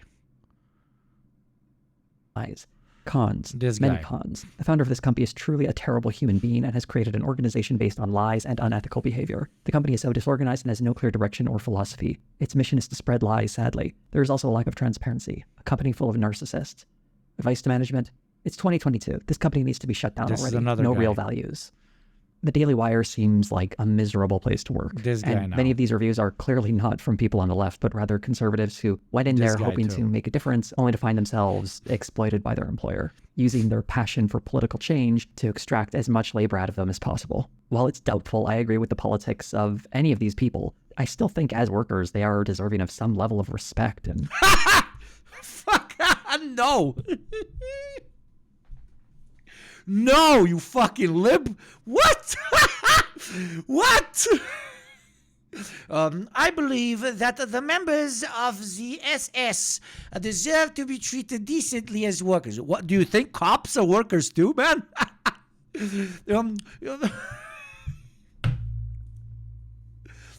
While I really do not agree with police behavior, I do think that policemen should get an 8-hour work week and that their bosses should treat them. What the fuck kind of a take is this, Jose? What the fuck? Good treatment. No, let them fucking sit in their own shit and piss. God fucking damn it. This is the best thing that could ever happen to them, man. These people literally wanted to get a job where they advocate for less workers' rights. And then they got less workers' rights and you're feeling bad about them. Dude, no. How about no? How about L? and by their employers. Whether or not that's living up to their conservative values, you can judge for yourselves. But at the very least, the people leaving angry reviews seem to think that these values weren't their conservative values. But where does any of that leave Brett Cooper? There's a trend right now of people trying to figure out whether popular figures in the media are industry plants. And there are certainly people in Brett Cooper's audience that believe she is one. But I think there's a bit more going on here. First, let's look at a history of the term industry plant from Bubblegum Club.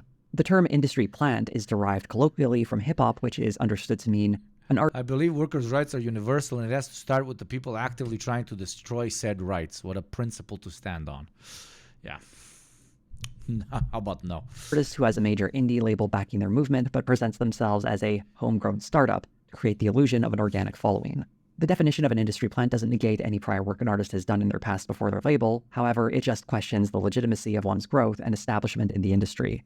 The problem with this term is outlined in this article and several others. The desire to point out someone as a plant often ignores talent they may genuinely have, and is often hard to distinguish from the process of how big media companies find new talent. It's also giving companies that rely on talent far too much credit in their presentation. An article in Loud and Quiet explains it well.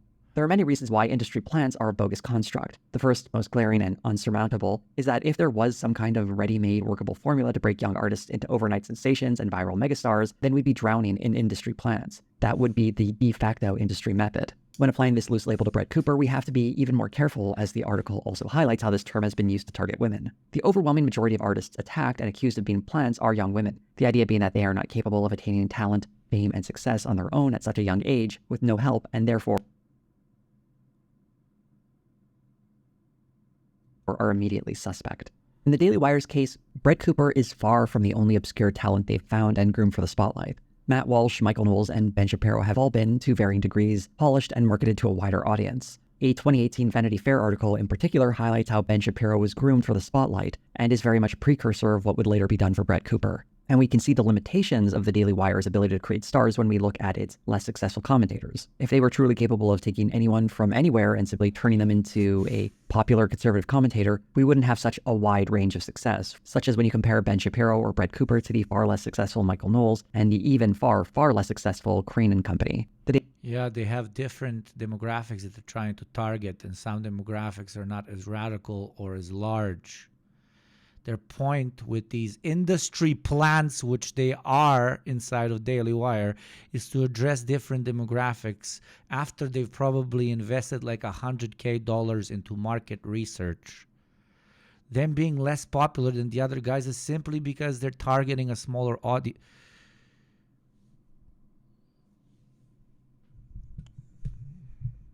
This is like that fucking video from last time where it was like completely based, and then in the end they were like, oh, there should just be more places for kids or some shit. Wonderful. A new child soldier. I mean, And subscriber. that's how the family can continue to coexist with capitalism.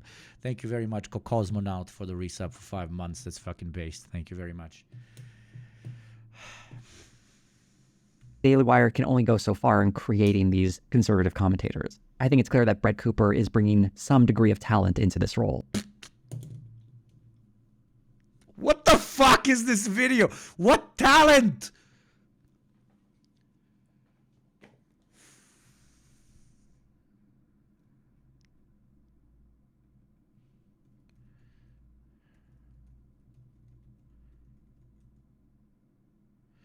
It is evident that Joseph Goebbels is bringing a certain degree of talent to this role. Many will claim that he was an industry plant by the Nazi party, but that would undermine the genuine talent that Goebbels had for speaking to the wide masses of the German disenfranchised peoples. The fuck is this fucking... In Alice Sherwood's book, Authenticity, Reclaiming Reality in a Counterfeit Culture, she recounts the story of how Snapple went from a quirky upstart beverage brand to being sold to a big corporation and stripped of its spirit, and then sold again, this time to a private equity firm, and then proceeded to rebound, seemingly recreating its old quirky self. But it did so not in returning to its roots and its original recipe of being 100% juice, but instead adopting the signifiers of being that authentic juice. In 2011, the front label of a bottle of Snapple might have said it was apple juice and all natural, but the back revealed it was only 10% pear juice. Yeah, once you get into people's subconscious and they identify you with a particular level of quality, or they in general have made it a part of their personality to consume said product, you then proceed to create either variations of that product or to lower the actual cost of creating the product because you've already built the market which will consume it. This is, and you fuckers shit on me for having a fucking business degree. This is the 101 shit we learned there. You don't need to read 6 academic papers to understand how it works. And had some mysterious natural flavors. In her book, Sherwood writes, "It takes more muscles to doubt than it does to believe. What the shopper sees at first sight in a convenience store or supermarket is what they are most likely to believe." What this encapsulates so well is what's being sold is a vibe. The product exists and might even be tasty, as pears supposedly have an apple-y flavor, but the packaging is doing the heavy lifting here, telling the person they're about to enjoy some apple juice. That's all. The previous establishment of Snapple as something that you would like to consume is what's doing the heavy lifting. Not the current, like what you call the packaging, but okay, I get, like, it's okay. Natural. It's just enough of that authenticity to get someone to buy the product when the product is just a cheaply produced knockoff of the thing or feeling the packaging is supposed to remind a person of. This is at the heart of Brett Cooper's inauthentic channel. She has the talent to, at least for a little while, attract an audience. That's not nothing. But her channel isn't just a showcase of her raw talent. It's wrapped up in something else. A branding that presents her as a regular person having fun on the internet in her bedroom, when the reality is she's working for a company that uses conservative branding to make money. Brett Cooper is the 10% pear juice in a bottle-marked apple. The conservative... That also genuinely believes in those conservative attitudes. They just get to make money on top. If they did not believe in those conservative attitudes, for example, they wouldn't have scrapped Candace Owens. There wouldn't have been as much internal strife. The history of the Daily Wire was quite literally them looking for investors because they wanted to be the digital Fox News, the digital voice of the far right. These guys fucking believe in what they're saying. They just additionally can make a couple of millions as well.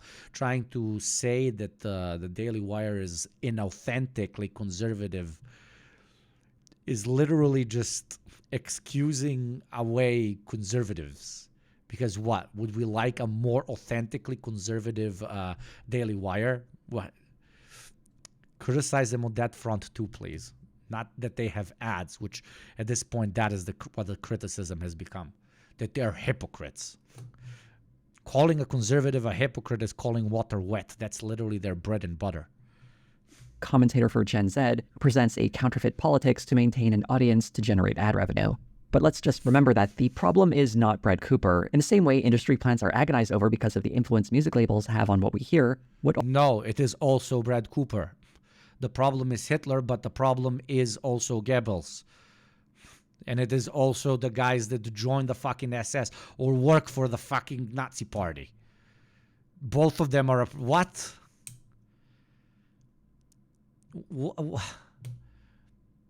Oh, in capitalism, we all exist under bourgeois ideology, and therefore we eventually inherit that bourgeois ideology as our own, consciously or subconsciously. And then you use this very true argument to what? Excuse away horrible behavior. Like, I can't think of worse behavior. I can't think of a worse thing to do when you have talent as a media personality than to actually go and work for a company like the Daily Wire. There is no fucking excuse. When, like, your job is propagating homophobic, sexist, racist, and anti-class conscious shit. Why make excuses for this, intentionally or unintentionally? Cooper. In the same way industry plants are agonized over because of the influence music labels have on what we hear, what all this concern over Brett Cooper's authenticity really highlights is the power of conservative media. Not just the Daily Wire, but the many right-wing media outlets from Fox News to Blaze Media. The money and power of these companies cannot be underestimated, and their ability to exploit the energy of talented individuals and fold them into their messaging is part of their success. What Brett Cooper best... This is even, in a weird way, I find this a bit sexist, because, like, oh, the poor girl has been manipulated into her talent being used here. Why are we not giving any executive power to this fucking asshole? By this asshole, I mean Brett. Serves us is another example of how these media companies market themselves through deception. The only other part of Brett Cooper's career I haven't really touched on is how the Daily Wire is positioning her to be their go-to person for numerous acting projects. Since she signed on with the company, I'm not sure there's a single production of theirs she hasn't acted in. She was a newscaster in Lady Ballers. She provided one of the voices on both Chip Chilla and Mr. Bertram. She's appearing in the upcoming dramatic series The Pendragon Cycle and starring in Snow White and the Evil Queen. There isn't too much to say about these projects I haven't already mentioned in previous videos, though if you truly want me to endure Mr. Bertram, let me know and I guess I'll look into making a video about it. As a closing thought though, while researching this video, I was left wondering what authenticity even means in the YouTube space. A lot of what we see Brett Cooper and the Daily Wire doing isn't entirely unique. Other companies have tried to buy their way into the influencer space to varying levels of success in the past, using the aesthetics of grassroots content creators to create the impression of being authentic voices in this space. But does adopting that style have an impact on the person actually taking up that role? Authenticity is a tough word to pin down sometimes, but an article in Psychology Today that I found while researching for this video made me reflect on this. One part read, "Studies show that the self you create and express in virtual spaces influences your belief, or lack thereof, in your real-world self. Avatars are not without consequence, so take them, but not yourself, seriously. Identity is an all-the-time, rest-of-your-life process of becoming, and technology is here to stay. Negotiating that intersection can be confusing, and there will probably be missteps, but you need not settle for being a bland avatar. Give yourself permission to be a bold, whole person that you can be proud of, in flesh and pixels alike. When that virtual self is paired with a profit incentive, it seems less authentic to me, and that performance of authenticity impacted by that profit incentive has an impact on the performer as well. We become the people we pretend to be, after all. It's something I felt in myself too. While operating this channel, I've learned so much about other people and their circumstances, and I've felt myself become more empathetic to causes and perspectives I've never considered. Before starting this channel, I could say it's terrible to lie about someone's murdered loved one for a propaganda. Kobashi, she's a pretty face for their disgusting propaganda. She's a pretty face for their disgusting propaganda who wanted to be a pretty face for their disgusting propaganda. Fuck her from here to Mars, okay? Like, since when are we excusing behavior of these unhinged, disgusting troglodytes? And a video, but because they work for even bigger, disgusting animals. Didn't know what that rage felt like until I found Lauren Southern doing just that in her Borderlands movie. And even now, I can still feel that anger lingering in my belly. On the other hand, when I read about how much something as simple as an identity being realized by a character in a sitcom can mean so much for the person it represents, the whole thing carries a greater weight. It's not just a nice thing to have, but an important gesture telling someone that they too get to be part of popular culture. There's also the darker side, though, as the negativity that swirls around topics and figures urges me to be harsher and less understanding towards them, or competing voices tell me to sell out my convictions with the promise of profits and a false sense of balance. The darker side can mean so much for the person it represents. The whole thing carries a greater weight. It's not just a nice thing to have, but an important gesture telling someone that they too get to be part of popular culture. There's also the darker side, though, as the negativity that swirls around topics and figures urges me to be harsher and less understanding towards them, or competing voices tell me to sell out my convictions with the promise of profits and a false sense of balance. There are so many pressures urging creators in directions they never imagined for themselves when they start this YouTube journey. Not all of them bad, but not all of them good either. And I'm sure it's incredibly difficult for anyone trying to figure out just how to navigate this space without losing something important in yourself. Oh, poor fucking content creators. It's so fucking hard for us. Jesus fucking Christ. Best fucking job on the planet. But yes, it is difficult to pace yourself between wanting to actually work for the cause, in my case, and needing to fucking make some bread. And in that fucking topic of conversation, an ad is going to play in exactly 1 minute. So now I'm giving you a pitch. Imagine now a pitch.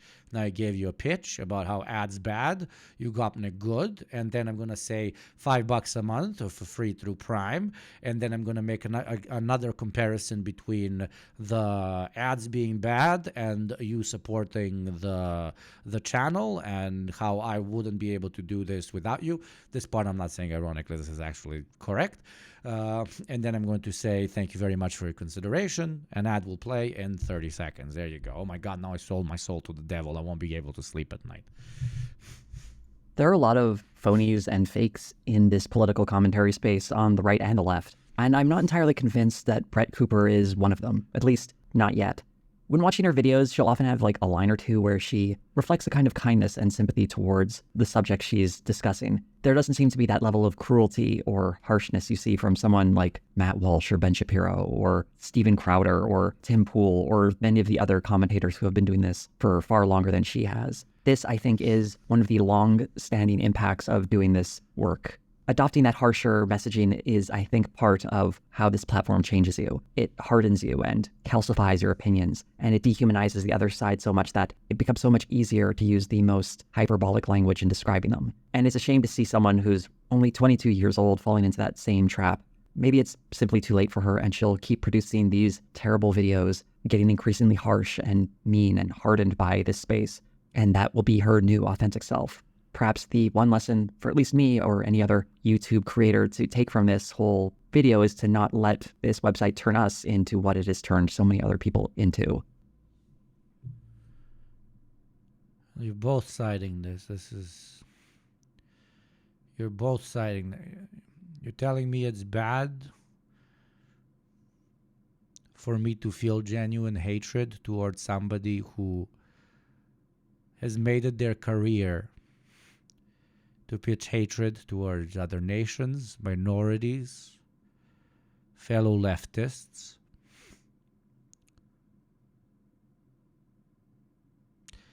No, she can go fuck herself. And you're not a better person than me for not thinking this. So elegant and eloquent. And you rise above the differences. Ay. Rising above the differences is not addressing them. Rising above the differences is running away from them.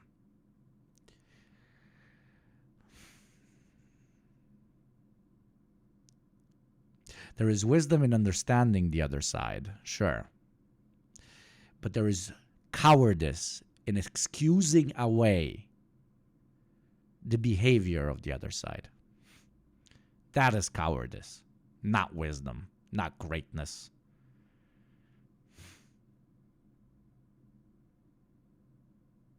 Very often the high road takes you to hell, not good intentions.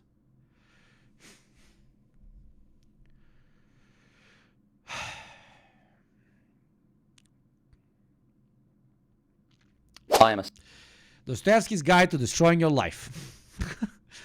Let's destroy our life. Not more than what the previous video did to my hope. Yes. Okay. Dostoevsky's Guide to Destroying Your Life. Notes from the Underground. Let's see where this goes. I'll be right back. I gotta get my vape juice.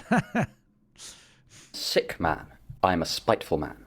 I am an unattractive man. So begins Dostoevsky's Notes from the Underground. It is the story of a retired middle management civil servant who's just turned 40 and is completely, utterly miserable. He lives in squalor in a tiny underground flat and has not a friend to his name. This book is Dostoevsky's great warning to us all. Do not live like this man or you will end up like him. Here, I will break down what I see as the key lessons we can take from the story of the man from the underground and how we can avoid his painful footsteps, or step right in them if you've got a masochistic streak. 1. The man does nothing but thinks everything. Notes from the Underground is full of the narrator saying that he will do something. He says he will challenge an insulting acquaintance to a duel, but he never follows through. He says he will start a brawl with a military officer, but he never does. He wishes all sorts of spiteful and hateful misfortunes upon the...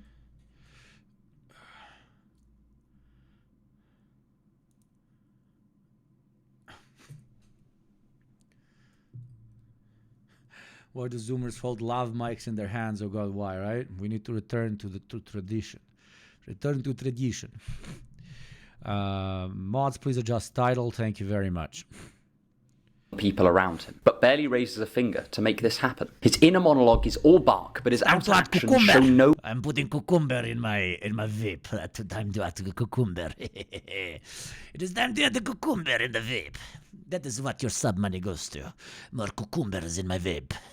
As I deeply engulf my brain in the nicotines so that I can live through these conservative or liberal hot takes.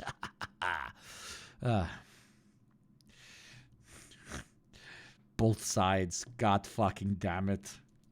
Both sides. Jesus Christ. No, God bless that person. Good intentions. I guess they're a better human being than me. I'm kidding. No, they're not fucking not. Cowardice is not better. Understanding that your enemy is not better. It's naive.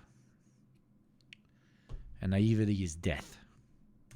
bite. And also, cucumber vapey time. This is one of the key components to his intense misery. The narrator divides the world into two types of people who act and people who think. And he shows intense envy for the people who act. They get things done. They are virile, active, and will stop at nothing to get their way. Whereas the person who merely thinks may conceive of grand ideas, but they're ultimately ineffectual. What do their ideas matter if they cannot act on them or even speak of them in public? This inability to enact his desires slowly eats away at the narrator and erodes his self-respect. His inner monologue is full of thoughts cursing himself for not acting and promising to act next time, fully in the knowledge that when the time comes, he never will. I think a lot of us can relate to this feeling on a smaller scale. How many times have you... Well, is this guy, like, why is chat hating on this kid so much? Can you 2x the vid? Holy fuck. Why are you guys hating on this? Whoa. Why are you... British. Okay. There you go, 1.25. There you go. You happy now? I actually ran out of cucumber. The cucumber one ran out. So now, chat, we're going to be doing... whatever the fuck this is. Sweet mango, raspberries, and iced tea. Gonna zoom out. Come on, fucking focus, bitch. Focus. I need to buy a better camera. Whatever. Yeah. It's very weird. You get this thing, then you put it inside of this thing, right? Whoopa. Wait, no. This is broken. Okay, just continue watching the video. Figure it out. Taking L's on stream, I love doing that. That's my favorite. You promised to yourself or others that you would do something, but then failed to keep your word. Societally, we talk a lot about how this will make others trust you less, but the far greater consequence is that you will trust you less. You will lose your own respect and start to see yourself as incapable of action. And just like the man from the underground, this will lead you into a form of learned helplessness. There is one story from the book that's a particularly good example of this. The narrator has felt insulted by an acquaintance, Zverkov, and vows that he will slap him in the face to restore his self-respect. He takes a carriage to where he believes Zverkov to be, but when he arrives, Zverkov is nowhere to be found. Having encountered this small obstacle, the narrator immediately gives up. Think about that for a second. The narrator has explicitly said multiple times that this slap is the only thing that will restore his self-respect, and yet he gives up at the slightest inconvenience. He holds himself in such low esteem that he no longer even cares if he respects himself. So Dostoevsky's... Dude, I can't open this fucking vape box thing. Jesus Christ. Why did they make it so complicated? They don't want 12-year-olds to drink it? Fuck them kids, man. Warning to us all here is to take at least some lessons from the people of action. Sitting and promising yourself that you will do something, though you know you won't follow through with it, carries the risk of eventually causing you to hold yourself in contempt. And that is a price no one should be willing to pay. For more on philosophy and the art of learning, subscribe to my email list. The link... Yeah. So I guess I need to do this. Okay. So you see, like, see the other one. When it opened, that happened. And with this one, the plastic is still on. So I can't get it off. So let's try and actually get it off in a real way. But I don't want the bottom part to get off. Okay, now we have the lines underneath it. So maybe I can use a pen to unclog it. There we go. There we go. How many Balkan guys does it take to open a vape thingy? I don't even know what they call this. Just go back to smoking cigarettes, I swear to God. And it's off. There you go. I think I paid two subs. I paid $10 fucking. No, not 2 subs, because I get 70%. That's 3 subs and a half for this, and it can't even open. It's fucking legendary. Okay. Oh, you want to see how I put it in? You want to see me how I put it in, baby? You want to see me put it in, eh, baby? No, okay. So this, and then you shove it in here. Okay, there you go, and then you juice the juices out. There we go. Squeeze it in. All that good juice. Good juice is going to go and poison my lungs real nice. There you go. Now take this and you put it in here. Right? No, you don't put it in here. Wait. Take this and then you put this cap on top. This cap. And then you drop it on this thing. There you go. And now it works.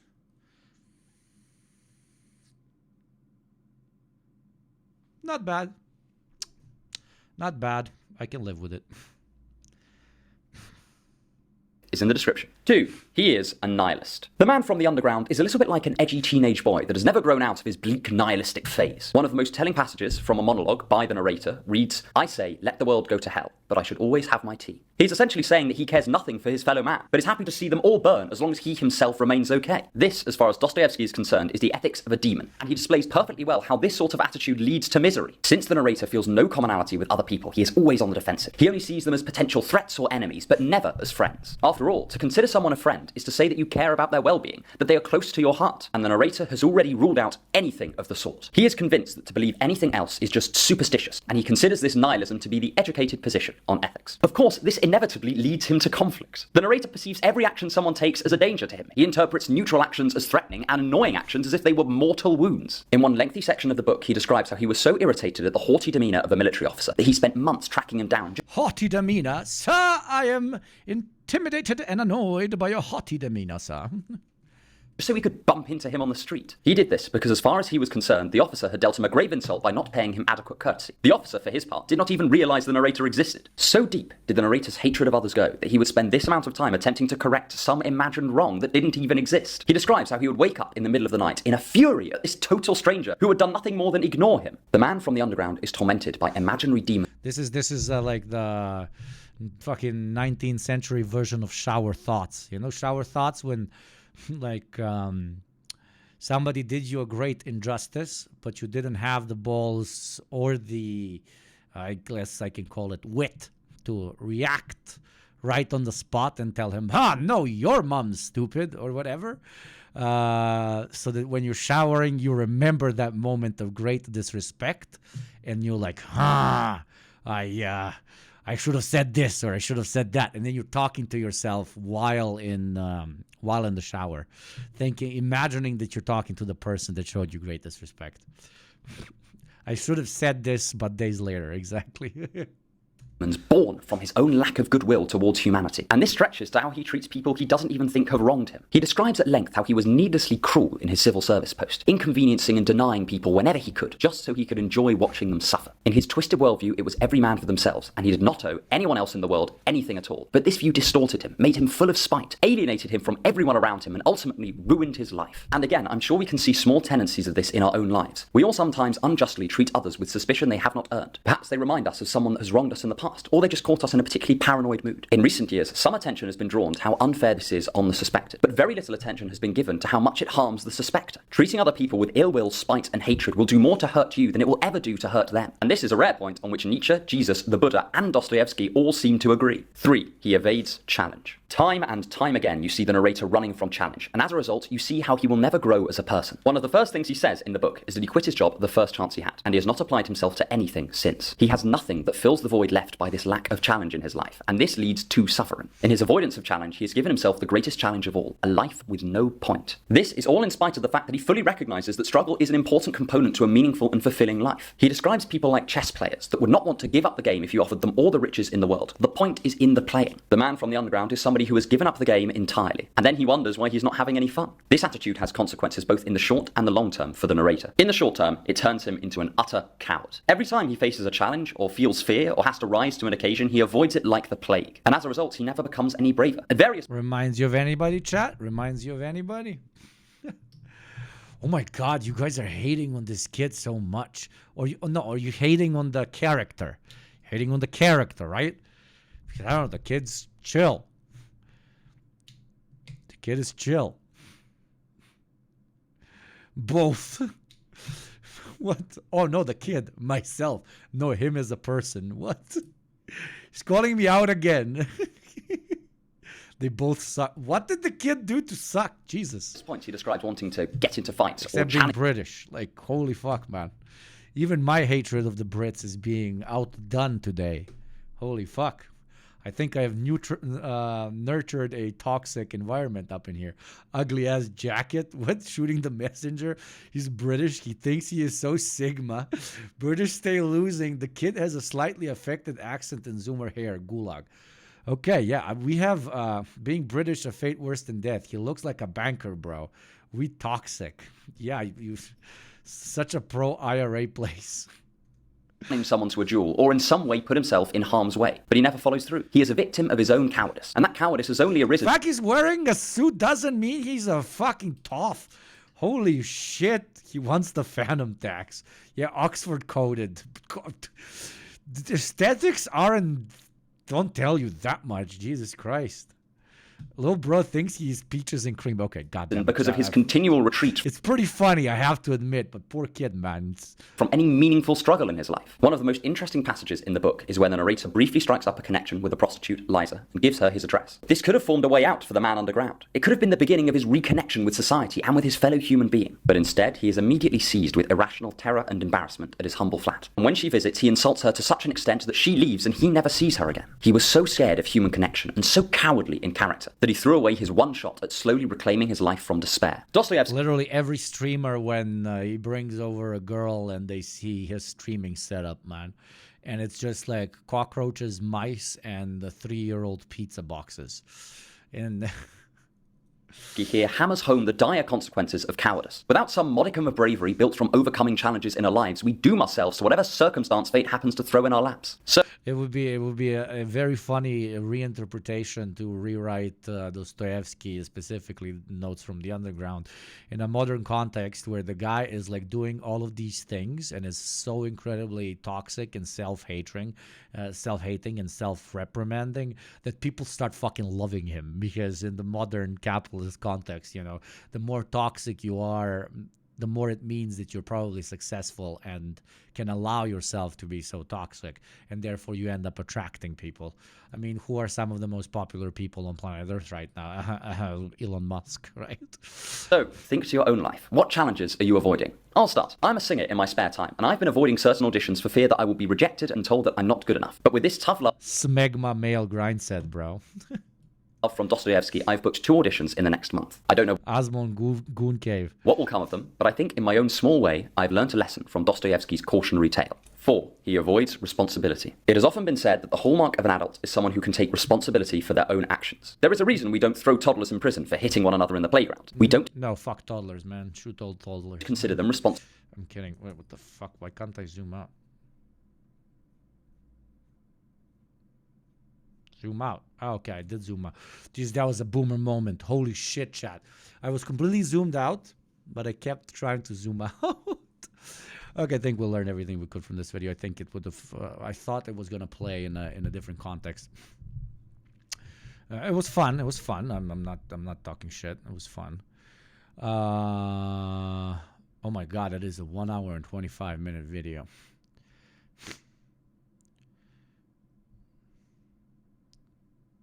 Talk about video games. Let's just go take a quick piss. Mods, please adjust title. Let's talk about video games, I guess, with the legendary Jimquisition. Before I do that, though, what the fuck? Why is my video like this? Okay, let's set it up proper. Okay, video games in piss time. Give me 2 seconds to go piss, and actually an ad is going to play in 1 minute 30 seconds.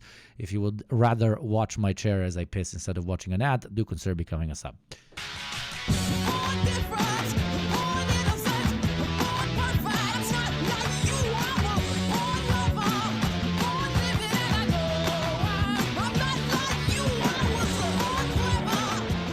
Hello everyone. I thought that it's been a while since we had an original, exciting, brand new, iconic character on the Jimquisition. So I thought I'd just have a look at what's around the house to make an original character do not steal. And I found a gloop, which is a rubbery frisbee from the 90s, and some electrical tape. Something much funnier. For science. Oops. No, not oops, but oops. Oops has monstrous frisbees makes them fly for our friends. Still, could be worse. Could be the Star Wars Hunters main menu. I hate video games. They're fucked. They are profitable, though. Oops.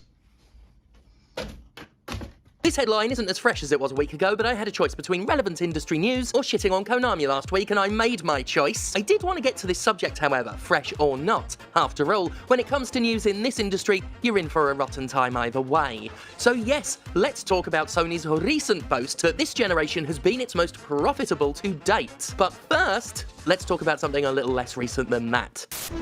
Hey, I'm Nathan Drake. If you're the adventurous type like me, then get in on the Subway Taste for Adventure. Or Oh, ich bin zurück, meine Freunde. Oh yeah.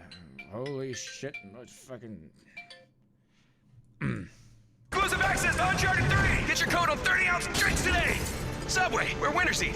Now. That commercial was playing at the same time Naughty Dog was justifying a disgusting 2010s fad, the online pass, way back in 2011. While Drake was slinging sandwiches in a lucrative sponsorship deal for his lucrative video game, the developer was pleading poverty on its wealthy publisher's behalf, peddling a lie that has continued to be pushed in contempt of blatant reality to this day. At some point, you know, games have to make money. It is a business, and we just want to be able to continue to provide that kind of content. It was a formative moment for me.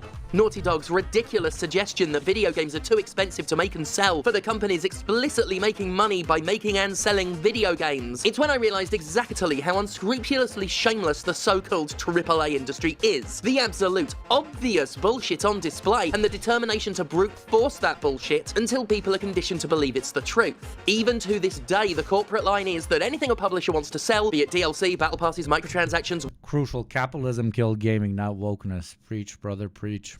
whatever, can be justified automatically by simply saying video games need to make money somehow and that opening your wallet directly supports the game and the developers. Another bullshit line proven comprehensively bullshit by the ruthlessness of recent layoffs. And I've always asked, when? When is it enough? When will a video game finally make enough money that the increasing list of add-ons and in-app purchases and layoffs can stop? Well, I think when they sell games that are on $120, I think that's going to be pretty good. $120, right? Squeezing the skin on top of your uncircumcised dick, that's going to be just enough for them.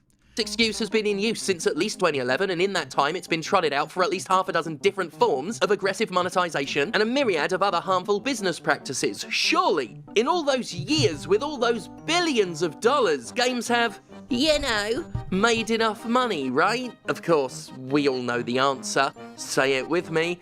Companies don't just want money, they want all of the money. When your goal is the unsatisfiable aim of owning every penny on earth, your product will never make money. By the way, for those of you who do not know this channel, it's like arguably one of the best gaming channels on the planet. Do go and subscribe. It's really fucking good. Not by your standards. That's how an industry can so fecklessly push the lie that games are too expensive to make and sell, even while Sony beams about its hugely profitable games making and selling thereof. Awkward sentence. Sony's Game and Network Services business segment boasted of and possibly embellished somewhat its generational profitability, announcing the PlayStation 5 has brought in $106 billion in sales. That's a nosebleed-inducing amount of money that the game industry apparently isn't making. Unsurprisingly, what the Sugunsbs calls PS5 life-to-date spend is a big part of the take, with DLC, peripherals, and services all on an uptick. Again, we're still supposed to believe that Sony can't afford to stay in this business, and that's why we're expected to spend money on. Yeah, they need to adjust the price of the game to inflation, even though the profit rate per game was fucking unhinged even before then. I mean, yes, sure, you get between 8 and 120 fucking hours of gaming, but it's insane that we currently don't even have regulation that allows you to not charge as much for a game that literally has less content than another one. How in a normal fucking universe can Baldur's Gate 3 charge you the same amount as Call of Duty can, right? That has a fucking 5-hour campaign. Oh, because of the multiplayer. Okay, then sell the multiplayer game separately, or adjust, create different regulations for how complex the multiplayer aspect of the game needs to be in order for it to be able to charge a certain price. On emotes now. Stop tickling my ring pie. That was originally supposed to be ring piece, but it was auto-corrected. I'm keeping it. Ring pie. The most important thing to distinguish in all of this is that the ring pies are talking about profit. Not revenue, profit. Some of us prefer to call it by another name like, say, robbing your fucking workers, but we will stick with profit for now, lest anyone think a true hardcore gamer like moi. Gay Station Vita. I bought Minecraft in 2011 and never played a different game. Holy fucking shit. I do not, like, God bless, but I do not want to imagine what your room smells like. Have apolitical opinions. At its absolute most basic, revenue is all really nice, probably. It smells really, really nice, and you're probably a lovely human being. The money coming in, which can be less than what's going out, while profit is explicitly making more than your investment. Now, Jim Sterling, a secret socialist. Secret? What? Always has been, bro. I've had people before tell me not to bring up when a company boasts of record revenue while engaging in layoffs, like Activision has done. They'll say, well, that's not the same as profit. Well, now here's profit. So what we're looking at here is what Naughty Dog said couldn't be done. This is what a million corporate thralls suggest doesn't happen. This is video games literally making money, you know, somehow. And you'll see this elsewhere as well. Like all of the big successful video game publishers, that's why they're big and successful. They're really fucking profitable. And what do game publishers do with that profit? After they've made their costs back and bills are paid, what do the executives do with so much excess money? Invest it into brand new games? Give it to the people whose actual labor created the products that brought in the profit? Well, those... Which would definitely make games better and better and better and better and better. Not, yes, sure, the reinvestment into the game, but actual profit sharing. Like, gaming is the peak example of something that would gain so much momentum and increase in quality if it actually had, I don't even have to be a full commie here, some sort of profit sharing. Some sort of actual employee ownership of the enterprise. Because there's so many developers that work on games that they don't believe in because of the paycheck. And they don't even start believing it or adjusting the game to be better because they're in it for the paycheck. Doesn't matter if the game's going to sell a lot or it's not going to sell a lot. They've been hired by a bunch of fucking soulless executives to work on, I don't know, Farmer Simulator 7000. Bad example. Farmer Simulator is kind of based. But you get my fucking point. So they're there for the paycheck, so they don't even put in too much fucking effort in the game. But even the shittiest game would increase in quality if there was profit sharing because the workers themselves would want to make more money from said video game performing better. And said video game would perform better if it is quite literally better. Yeah? Those are nice ideas, it might happen a bit, but maybe see what's left after the executives have taken their several million-dollar bonuses and the investors have had their obscenely huge returns. It's not even a secret. We've seen how much executives make. Just being hired can get a chief what-the-fuck-ever officer millions in so-called... Like, such an industry that is so fucking mind-blowingly obvious that almost all of its problems, from monetization to shorter games, to shittier writing, to them being profanely underdeveloped when they come out and aren't a finished product, all of this you can link back to gaming as an art form being turned more and more and more and more and more and more into the simplest, cringiest corporate approach to selling you fucking Coke cans in the form of a disc or in downloadable content. And yet these guys see this right in front of their face and they talk about blacks in games and woke culture. Okay, good for you, man.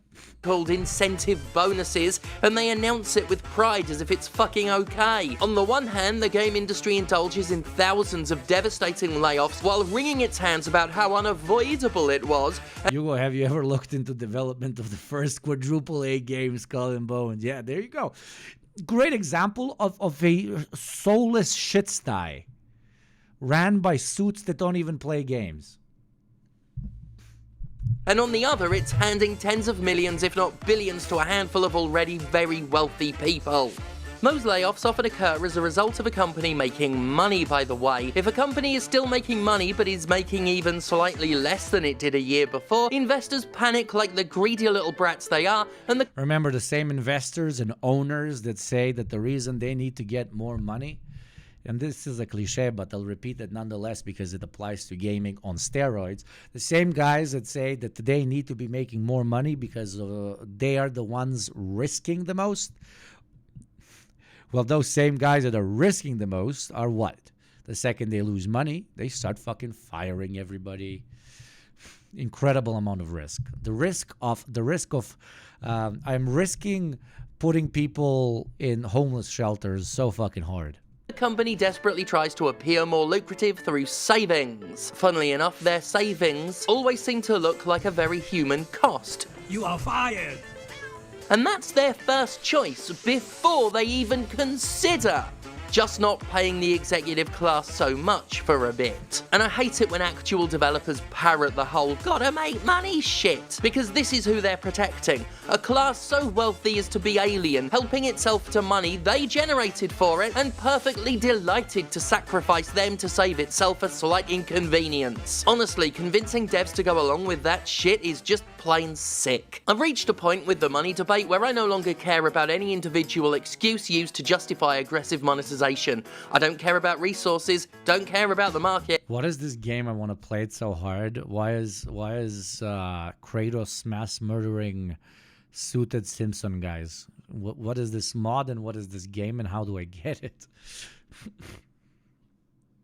I don't care about the cost of making games until the industry addresses the cost of paying executives. That's it now. That's my bottom and only line. The only time I'll alter the subject is if it's something that points out the blatant hypocrisy of published propaganda, which I just did, and even then I'll circle it back to the cost of paying executives, which I just have. It really is the absolute biggest money drain in the game industry. A single executive takes home more money than an entire development team and yet performs none of the labour that resulted in all their paychecks. Even if you want to claim they perform any practical or useful function in their positions, which is debatable, there's still absolutely no fucking way management is working hard enough to be worth millions of dollars a pop. I'd argue none of them deserve to be paid at all. They shouldn't have their jobs. I mean, most of them are so bad at what they do as to ignore years of harassment and abuse, rely on the failure of management that is crunch, and And when the product doesn't fucking sell, they fire people. Constantly cost their employees their jobs in the hundreds and thousands. Like, in a world that makes sense, all of that is a distinct and I think it's an ultimate epic battle simulator. Okay, I'll check it out. Ultimate epic battle simulator. Sounds awesome. Checked fail. Just the name makes me want to play it. On the part of the so-called leaders who nonetheless have massive paychecks, cushy bonuses, nigh untouchable job security, and generous exit packages. Like, for fuck's sake, we have people trying to argue about the cost of 500 strong developer teams or the expense of cutting-edge graphics when we haven't even begun to talk about the utter resource drain that is management's bank accounts. Like, seriously, fuck off and fix that before arguing about how expensive everything else is. Be better than them, because that's exactly how they think too. Our priorities are fucked when we try and talk about this stuff, and they're fucked entirely in favour of the game industry's most costly leech. This is by design as well. It's something you'll never see them answer for. The industry has kept its PR routine so laser-focused on the cost of making games, without any further qualification, elaboration, or contextualisation, that it's conditioned a community into simply accepting it as a bold-faced truth. Games are expensive to make. A statement so true it forms the unquestioned foundation of the entire debate about games and money. And it's true as a basic statement. Games are expensive to make. Wildly so. Okay. And? That's the point of the business. If anything should cost money to make, it should be the thing you're making that makes you money. Whatever. Exactamundo. For the cost, making a video game is a necessary expense. Giving the CFO another couple mil for good boy behaviour is fully optional. It's a little more complicated than games are expensive to make once you pop the little rhetorical bubble the game industry has placed that fact inside. If we place the cost of making a game against the cost of satisfying shareholders alongside paying the gang at head office, you can tell me what a truly objective choice would be when it came time to save some real money. Using Marxist language and teaching Marxism in a video game genre is such a great way to get really dumb gamers on our side. Exactly. And I keep repeating it, like, unfortunately, gamers are unsalvageable to an extent. Again, unfortunately, but the thing that they care about so much which is their little simulations, which I also enjoy, obviously. The thing they care about so much is so directly negatively impacted by the hierarchical structure of market economics that we have right now. And for them to not be able to understand that very fact tells me that, again, gamers are fucking idiots. You can break down a game's budget for me. You can show me the expense accounts. I don't rightly give a shit. I will gladly care about all of that after we discuss what to do about the game industry's biggest and by far least necessary expense. Most profitable generation. And it won't change a thing. Publishers have gotten richer and richer, their predatory economies and battle passes and DLC, pushing them from successful to unethically wealthy. And all that changes is the economies get more predatory, the battle passes more manipulative, the in-app purchases more numerous. Because at some point, you know, games made money, but at no point will they ever make, you know, enough. There's no such thing as enough for an entity that's been designed only to want and want and want. Too much corporate behaviour is treated like circumstances that have happened to a company rather than decisions the company actively made. Companies don't indulge in layoffs, no, they're hit with layoffs. Companies can't control how expensive games are to make and what the bar for a successful product is, no, they're just the ones who literally make those exact decisions. Get your finger out of my ring pie. There is a very genuine victim complex running through corporate apologia as typified by that Naughty Dog quote. It makes the criticism sound so unreasonable, like something so pointless and short-lived as the online pass was so crucial to business that to protest it is to say games shouldn't make money. Oh, at some point we should get to have our turn. Fuck off, you subway hogs. Nobody's forcing these companies to enrich a handful of people at the top at the expense and labour of everyone else. No one forces them to literally take tens of millions of dollars out of the game industry for themselves. Pretty much anything that's been presented as an unavoidable nature of the business was the result of active decisions and designs. It's not natural or magical, it's just people making decisions and trying to convince us they didn't have a choice. It's a choice to lay off 10,000 people and spend billions buying another company at the same time. It's a choice to prey on customers and pocket the profits. And remember, it's profits we're talking. Excess. And to even live in excess isn't enough. What the fuck? They want to live in excess and have excess while at the same time making themselves as victims as well. The modern capitalist dog. Enshrined in, for example, a guy like Musk, who we often talk about here, because he's just the perfect fail-son to depict this idea. And that moves us perfectly into a new video by Good Work. Why do CEOs make so much fucking money? Why do CEOs make so much fucking money? By the way, Jimquisition, go and subscribe. Jimquisition, previous creator, absolutely fucking brilliant. Now to Good Work, but before we go to Good Work, I must remind you that in 2 minutes, some ads are going to be doing some good work on your brains.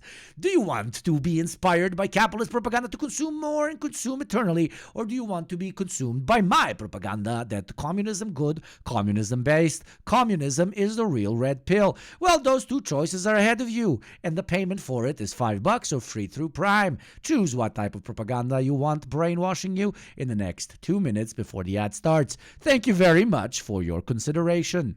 65. The typical CEO of an American company made 21 times what the typical worker made. Fast forward to 2022, and CEOs were making 344 times the typical worker. Congrats, fellas. But also, how the fuck did that happen?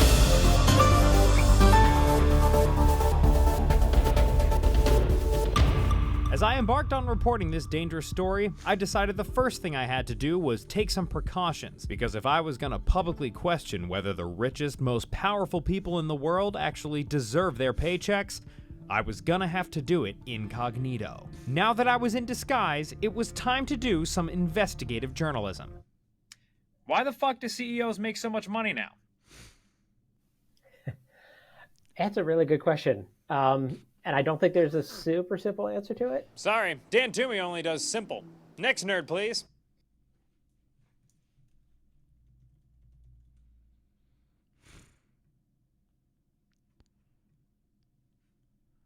there. Can I get a job at the New York Times now? I answered it. Can I please job now, please? Please give job. Well, that's a great question. You've got two answers. That's what I'm talking about. One camp says it's rent seeking. That's an economist's fancy term for they get paid a lot because they can get away with getting paid a lot. They essentially are extracting resources from the company. The other And the company are the workers working for the company. Do not ever use the term company in front of me again, or you will never be able to see me or your mother. You use the word company again, I am going down to get some cigarettes and I am never fucking returning. Do you understand me? Do you fucking understand me, man? I'm gonna take your glasses too, motherfucker. side says it's an efficient market for executive talent. There's competition to hire, the best and the brightest, and it takes a lot of money to get the best of them. So it looks like what we have here is a classic they're extracting resources from the company and getting away with it versus it's an efficient market for executive talent situation. Don't panic, viewers. I've been in one or two of these scrapes before. Daddy's got you. Now, Josh, I'll give you one more chance to talk straight. If you look, over the past 30 years, the mathematical reason why CEO pay has risen so much is that the stock market has risen so much, and they have managed to just hook their pay to the wider stock market. See, that wasn't so hard. A treat for you. These days, the top CEOs are... The companies are making more money, meaning the workers are making more money, creating better products. But because most executives also own stock in the company, meaning they own a part of what the workers create, they get to quite literally make their salaries bigger. They're making the vast majority of their money through stock-related pay. This started back... It's a snake! Eating its own ears, brother! It is a snake eating its own goddamn ears. Back in the 90s. When Elon Musk is obviously the most talented and smartest guy, yes, brother Lango, brother, but for everybody but me, brother. a rule implemented... I'm sorry, I meant for everybody but you, brother. Indeed, brother. ...by the Clinton administration backfired. You see, kids, back in the day, America had a president named Bill Clinton, and he was the only president to have received fellatio in the Oval Office. That we know of. Bill wanted to curb rising executive pay by declaring that any CEO salary over $1 million was not a reasonable business expense worthy of a corporate tax deduction. That way, companies would be incentivized not to pay their CEO much more than $1 million a year. But there was a loophole. Performance pay, which included stock options and bonuses, was exempted from the tax-deductible cap. Ever since, companies mostly pay their CEOs in performance rewards, like stocks or bonuses, while their actual salaries remain relatively low, which is how you end up with pay packages like Sue Nobby's, CEO of Coty, a cosmetics company that owns shops like Gucci, Calvin Klein, and Tiffany. Sue, who's really catching strays this episode, took home about $150 million last year, with nearly $146 million of that coming from Coty stock she was awarded, which comes out to over 3,000 times the median Coty employees. Now, $150 million a year might seem bonkersville, but it also kind of makes sense to me. I mean, shouldn't CEOs be rewarded if their company's stock is performing well? The general idea is that the more the CEO's compensation is tied up in the stock of the company, the more the CEO's fortunes are tied to the company's fortune. So what about we do the same thing, but for all the workers?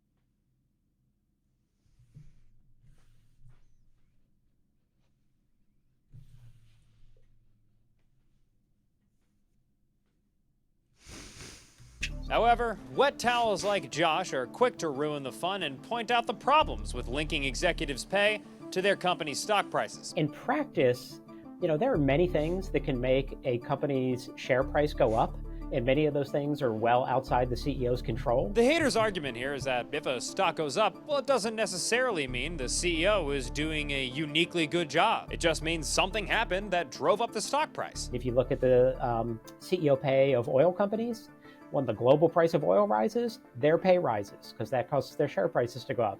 It's ridiculous to think the CEOs had much to do with the global price of oil going up, and yet they just get rewarded for that luck. So it was the stock market all along, huh? Always is with these types, but I wasn't satisfied. My investigative bone was itching, and I had to probe this story further. What were the The worst part of the stock performance-based bonuses is that the stock price can be juiced by buybacks and layoffs. You not just like those, but you have like 100 instruments at your disposal as an executive to make sure that you get paid more. Dude, you literally get to sometimes even define how much you will get paid if you are also on the board. And you often are. Fundamental systemic conditions that allowed these opulent silk-stocking executives to successfully negotiate such favorable remuneration. That's right, I know words. If you talk to the people who are in the camp saying, hey, this is an efficient market, competition for executive talent, they're going to say you only have so many people who are really capable of running companies this big. It really is a question that I think... And that's also bullshit. They don't really run the company. Companies, to an extent, run themselves. They have so many systems in place with so many different departments, with individual leadership in those departments, and they then also adjust to the market and the needs of the market and the analysis of what direction the market needs to go in, which is usually done by the business analysts inside of that corporation and by what the market needs at that point. They can either grow it or lower it based on how well they can adapt to the market or how they can modify the market through advertising. The only thing the CEO needs to do is sign off on decisions that are given to him as potential decisions by, again, his analysis department and by the market that he finds himself, his company finds itself in. The main point was CEOs are making these big decisions so we can potentially lose a lot of money. So the CEO and the owners of the company are going to lose a lot of money if things don't go well. That is why they need to be paid a lot because, again, risk. But that risk has been removed because whenever the risk goes bad, the employees are actually the ones that get laid off. This is like fucking cliches 101, etc., etc. But that's at the end of the day, that's the whole fucking story. The myth that has been created around CEOs as being these brilliant individuals who somehow manage thousands of people is a figment of our imagination, because we're imagining it as if it's like a general at the helm of a large army, and depending on his strategy when they're fighting another general with a large army, the battle will either be won or lost. But the situation is very different. The army is already self-managing. The only thing he's doing is saying attack from the left or from the right. And very often the army doesn't even do what the CEO says. Critics of executive pay often point to. The company that I work for, when we reduce money borrowed, it reflects X10 in our valuation that our parent company borrows against. So we're incentivized to have less stock on hand. So we meet less people's needs and sell less in the long run. Yep. The question is, could you find someone who could do about as good a job for a bit less money? And have we set up these labor markets in such a way that that kind of open competition happens? My guess is there are incredibly smart people out there who would have a real shot of doing about as good a job as Tim Cook. Oh, this guy? Oh, no. There's no replacing this specimen. Possibly the worst checkered flag waving in Formula One history by the Apple boss, Tim Cook. All the wealth in the world and all the iPhones and iPads and everything can't give you a sort of strong wrist and a nice action to do that. In addition to the maybe unnecessarily small pool of candidates to pull from, there's another simple... Cooked. Tom Cook, more like Tom cooked. More like Tom didn't cook, man. More like Tom don't let him cook.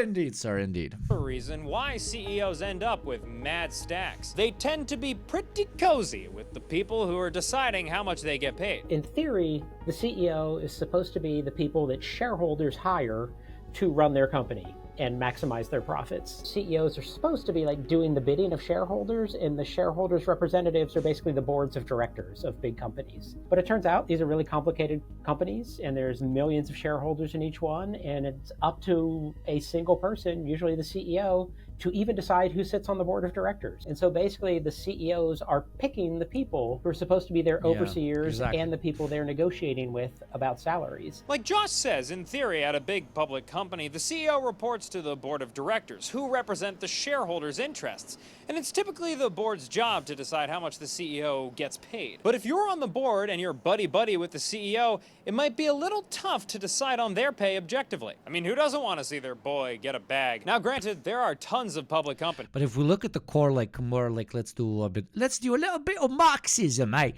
Why do you need, why do you need an actual representative of the board when it comes to running a company? Well, what are the shareholders' main interests, my friend? Wonderful. A new child Increased soldier. Subscriber. revenue.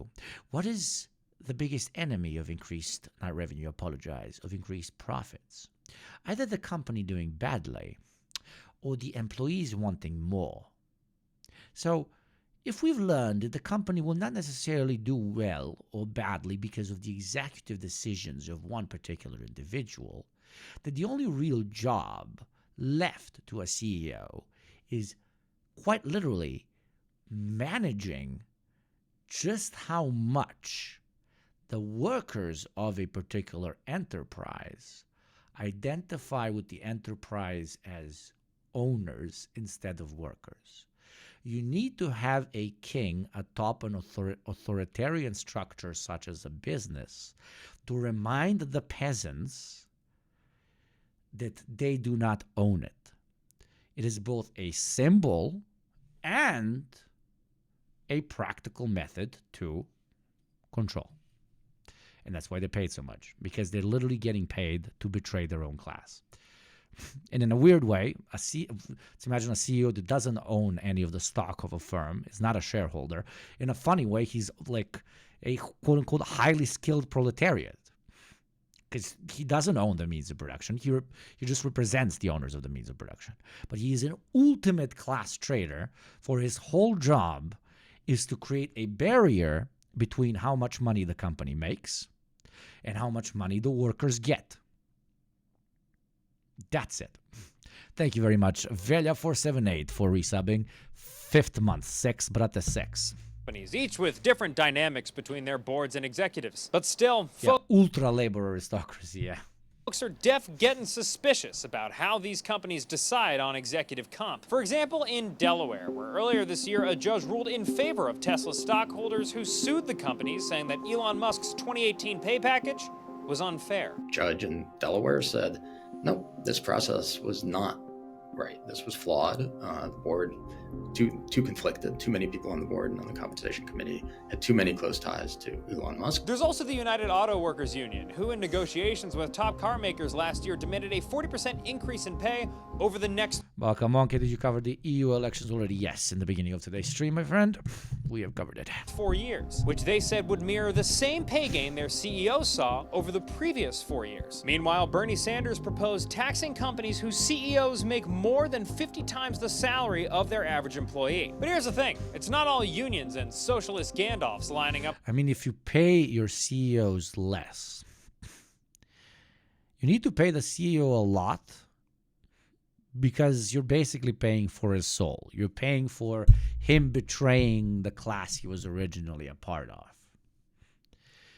If you pay him only 10 times more than the worker, or 20 or 50, he might still identify with the worker more.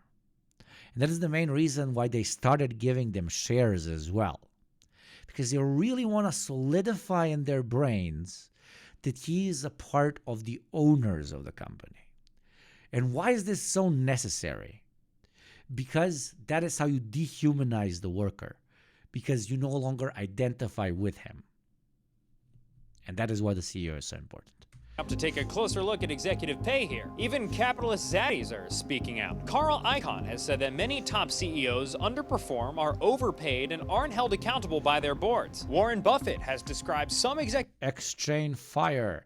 Do you agree that things will need to get a lot worse for the working class before enough people wake up and come together in class solidarity to effectively push back against capitalism and the tyranny of the wealthy? Yes, in the developed world, absolutely. In the developed world, absolutely. But in the rest of the world, it's already really bad. It's already really fucking bad. Executive pay packages as irrational and it's getting very bad. In the US, it's a fucking borderline failed state at this point. excessive, saying that compensation reform will only occur if the law. That's presuming they were part of the working class to start with. Aren't most top CEOs the type to be born into money? Yeah, often. But that's why I said in like a perfect world, let's imagine a working class guy raising to the position of CEO, and they're also not given share, like they're not given shares. So like he is a management position, and that's it. Not a capitalist, which let's repeat is an owner.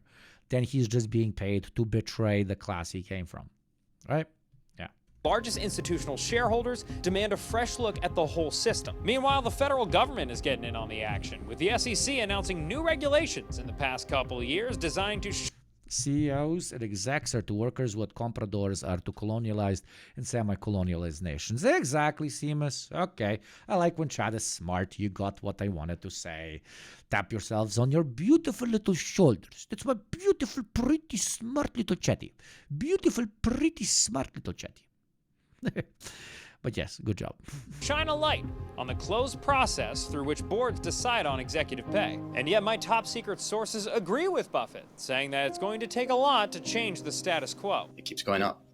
And I don't see a reason that that's likely to stop anytime soon. There's a range of things. What do they do with 250 million they get? They buy stocks and earn more from capital accumulation. Yeah, like you can be a quote-unquote proletarian CEO. Even I know it's a meme, but let's again imagine that fictitious character.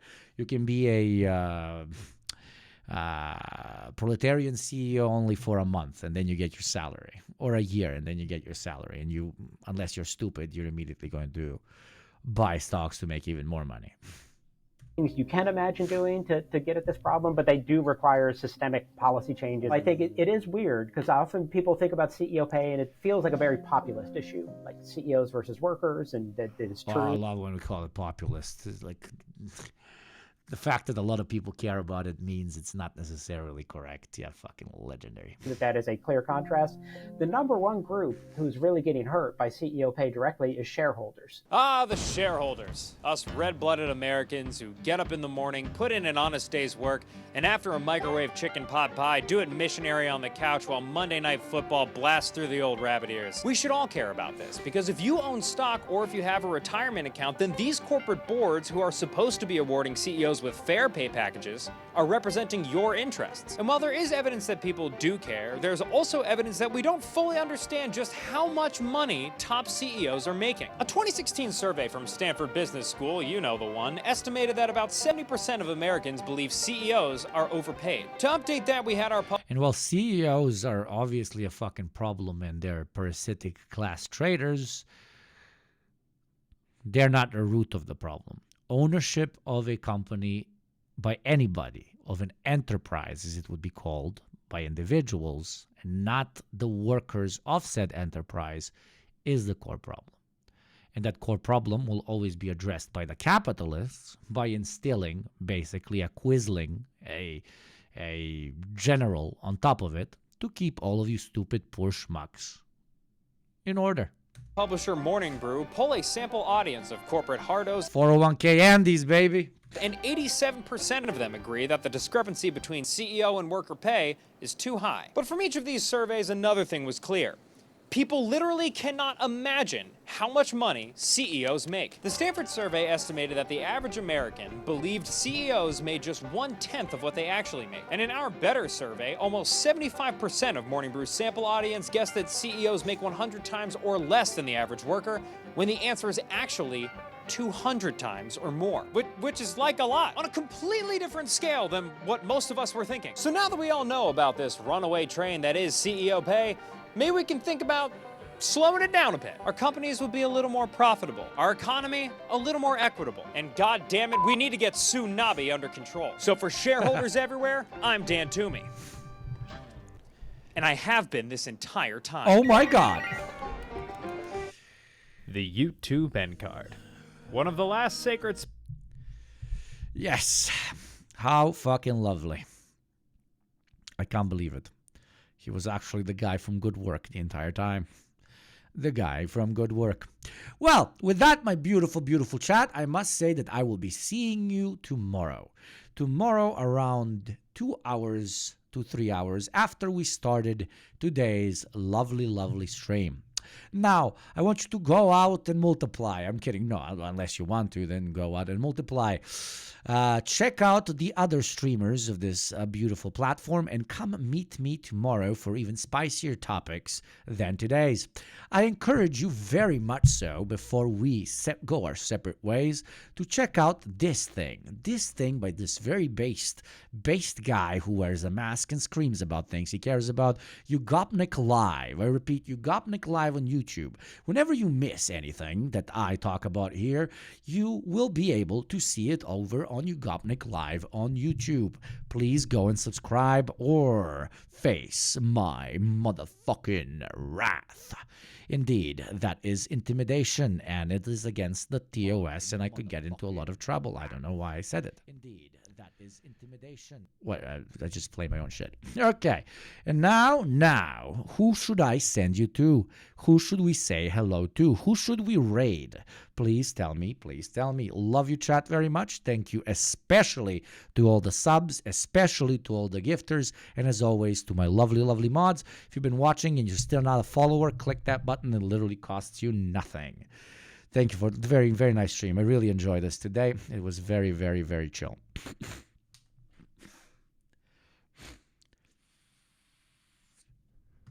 Give me people you would like me to raid. Rob recently raided, but why not again? Why not again? Who is Gremlaw? You're telling me Gremlaw?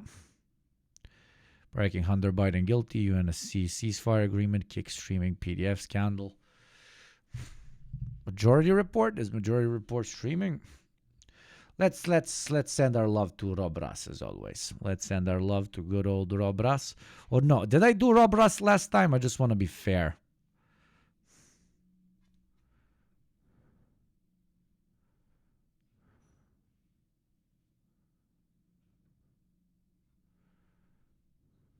Yes, you did. Okay, let's send you to Central Committee then. That motherfucker never fucking raids me, motherfucker. I'm fucking kidding. Send my love to that Yankee motherfucker and have some fun. Again, tomorrow, same time plus 3 hours. So around 1 hour before now. Whatever is the current time now, 1 hour before that, that's when we're going to start tomorrow. Okay, my beauties? Thank you very much for joining me. Go say hi to a Central Committee and see you tomorrow around this time. Bye-bye. Much kisses. Mwah, mwah, mwah, mwah.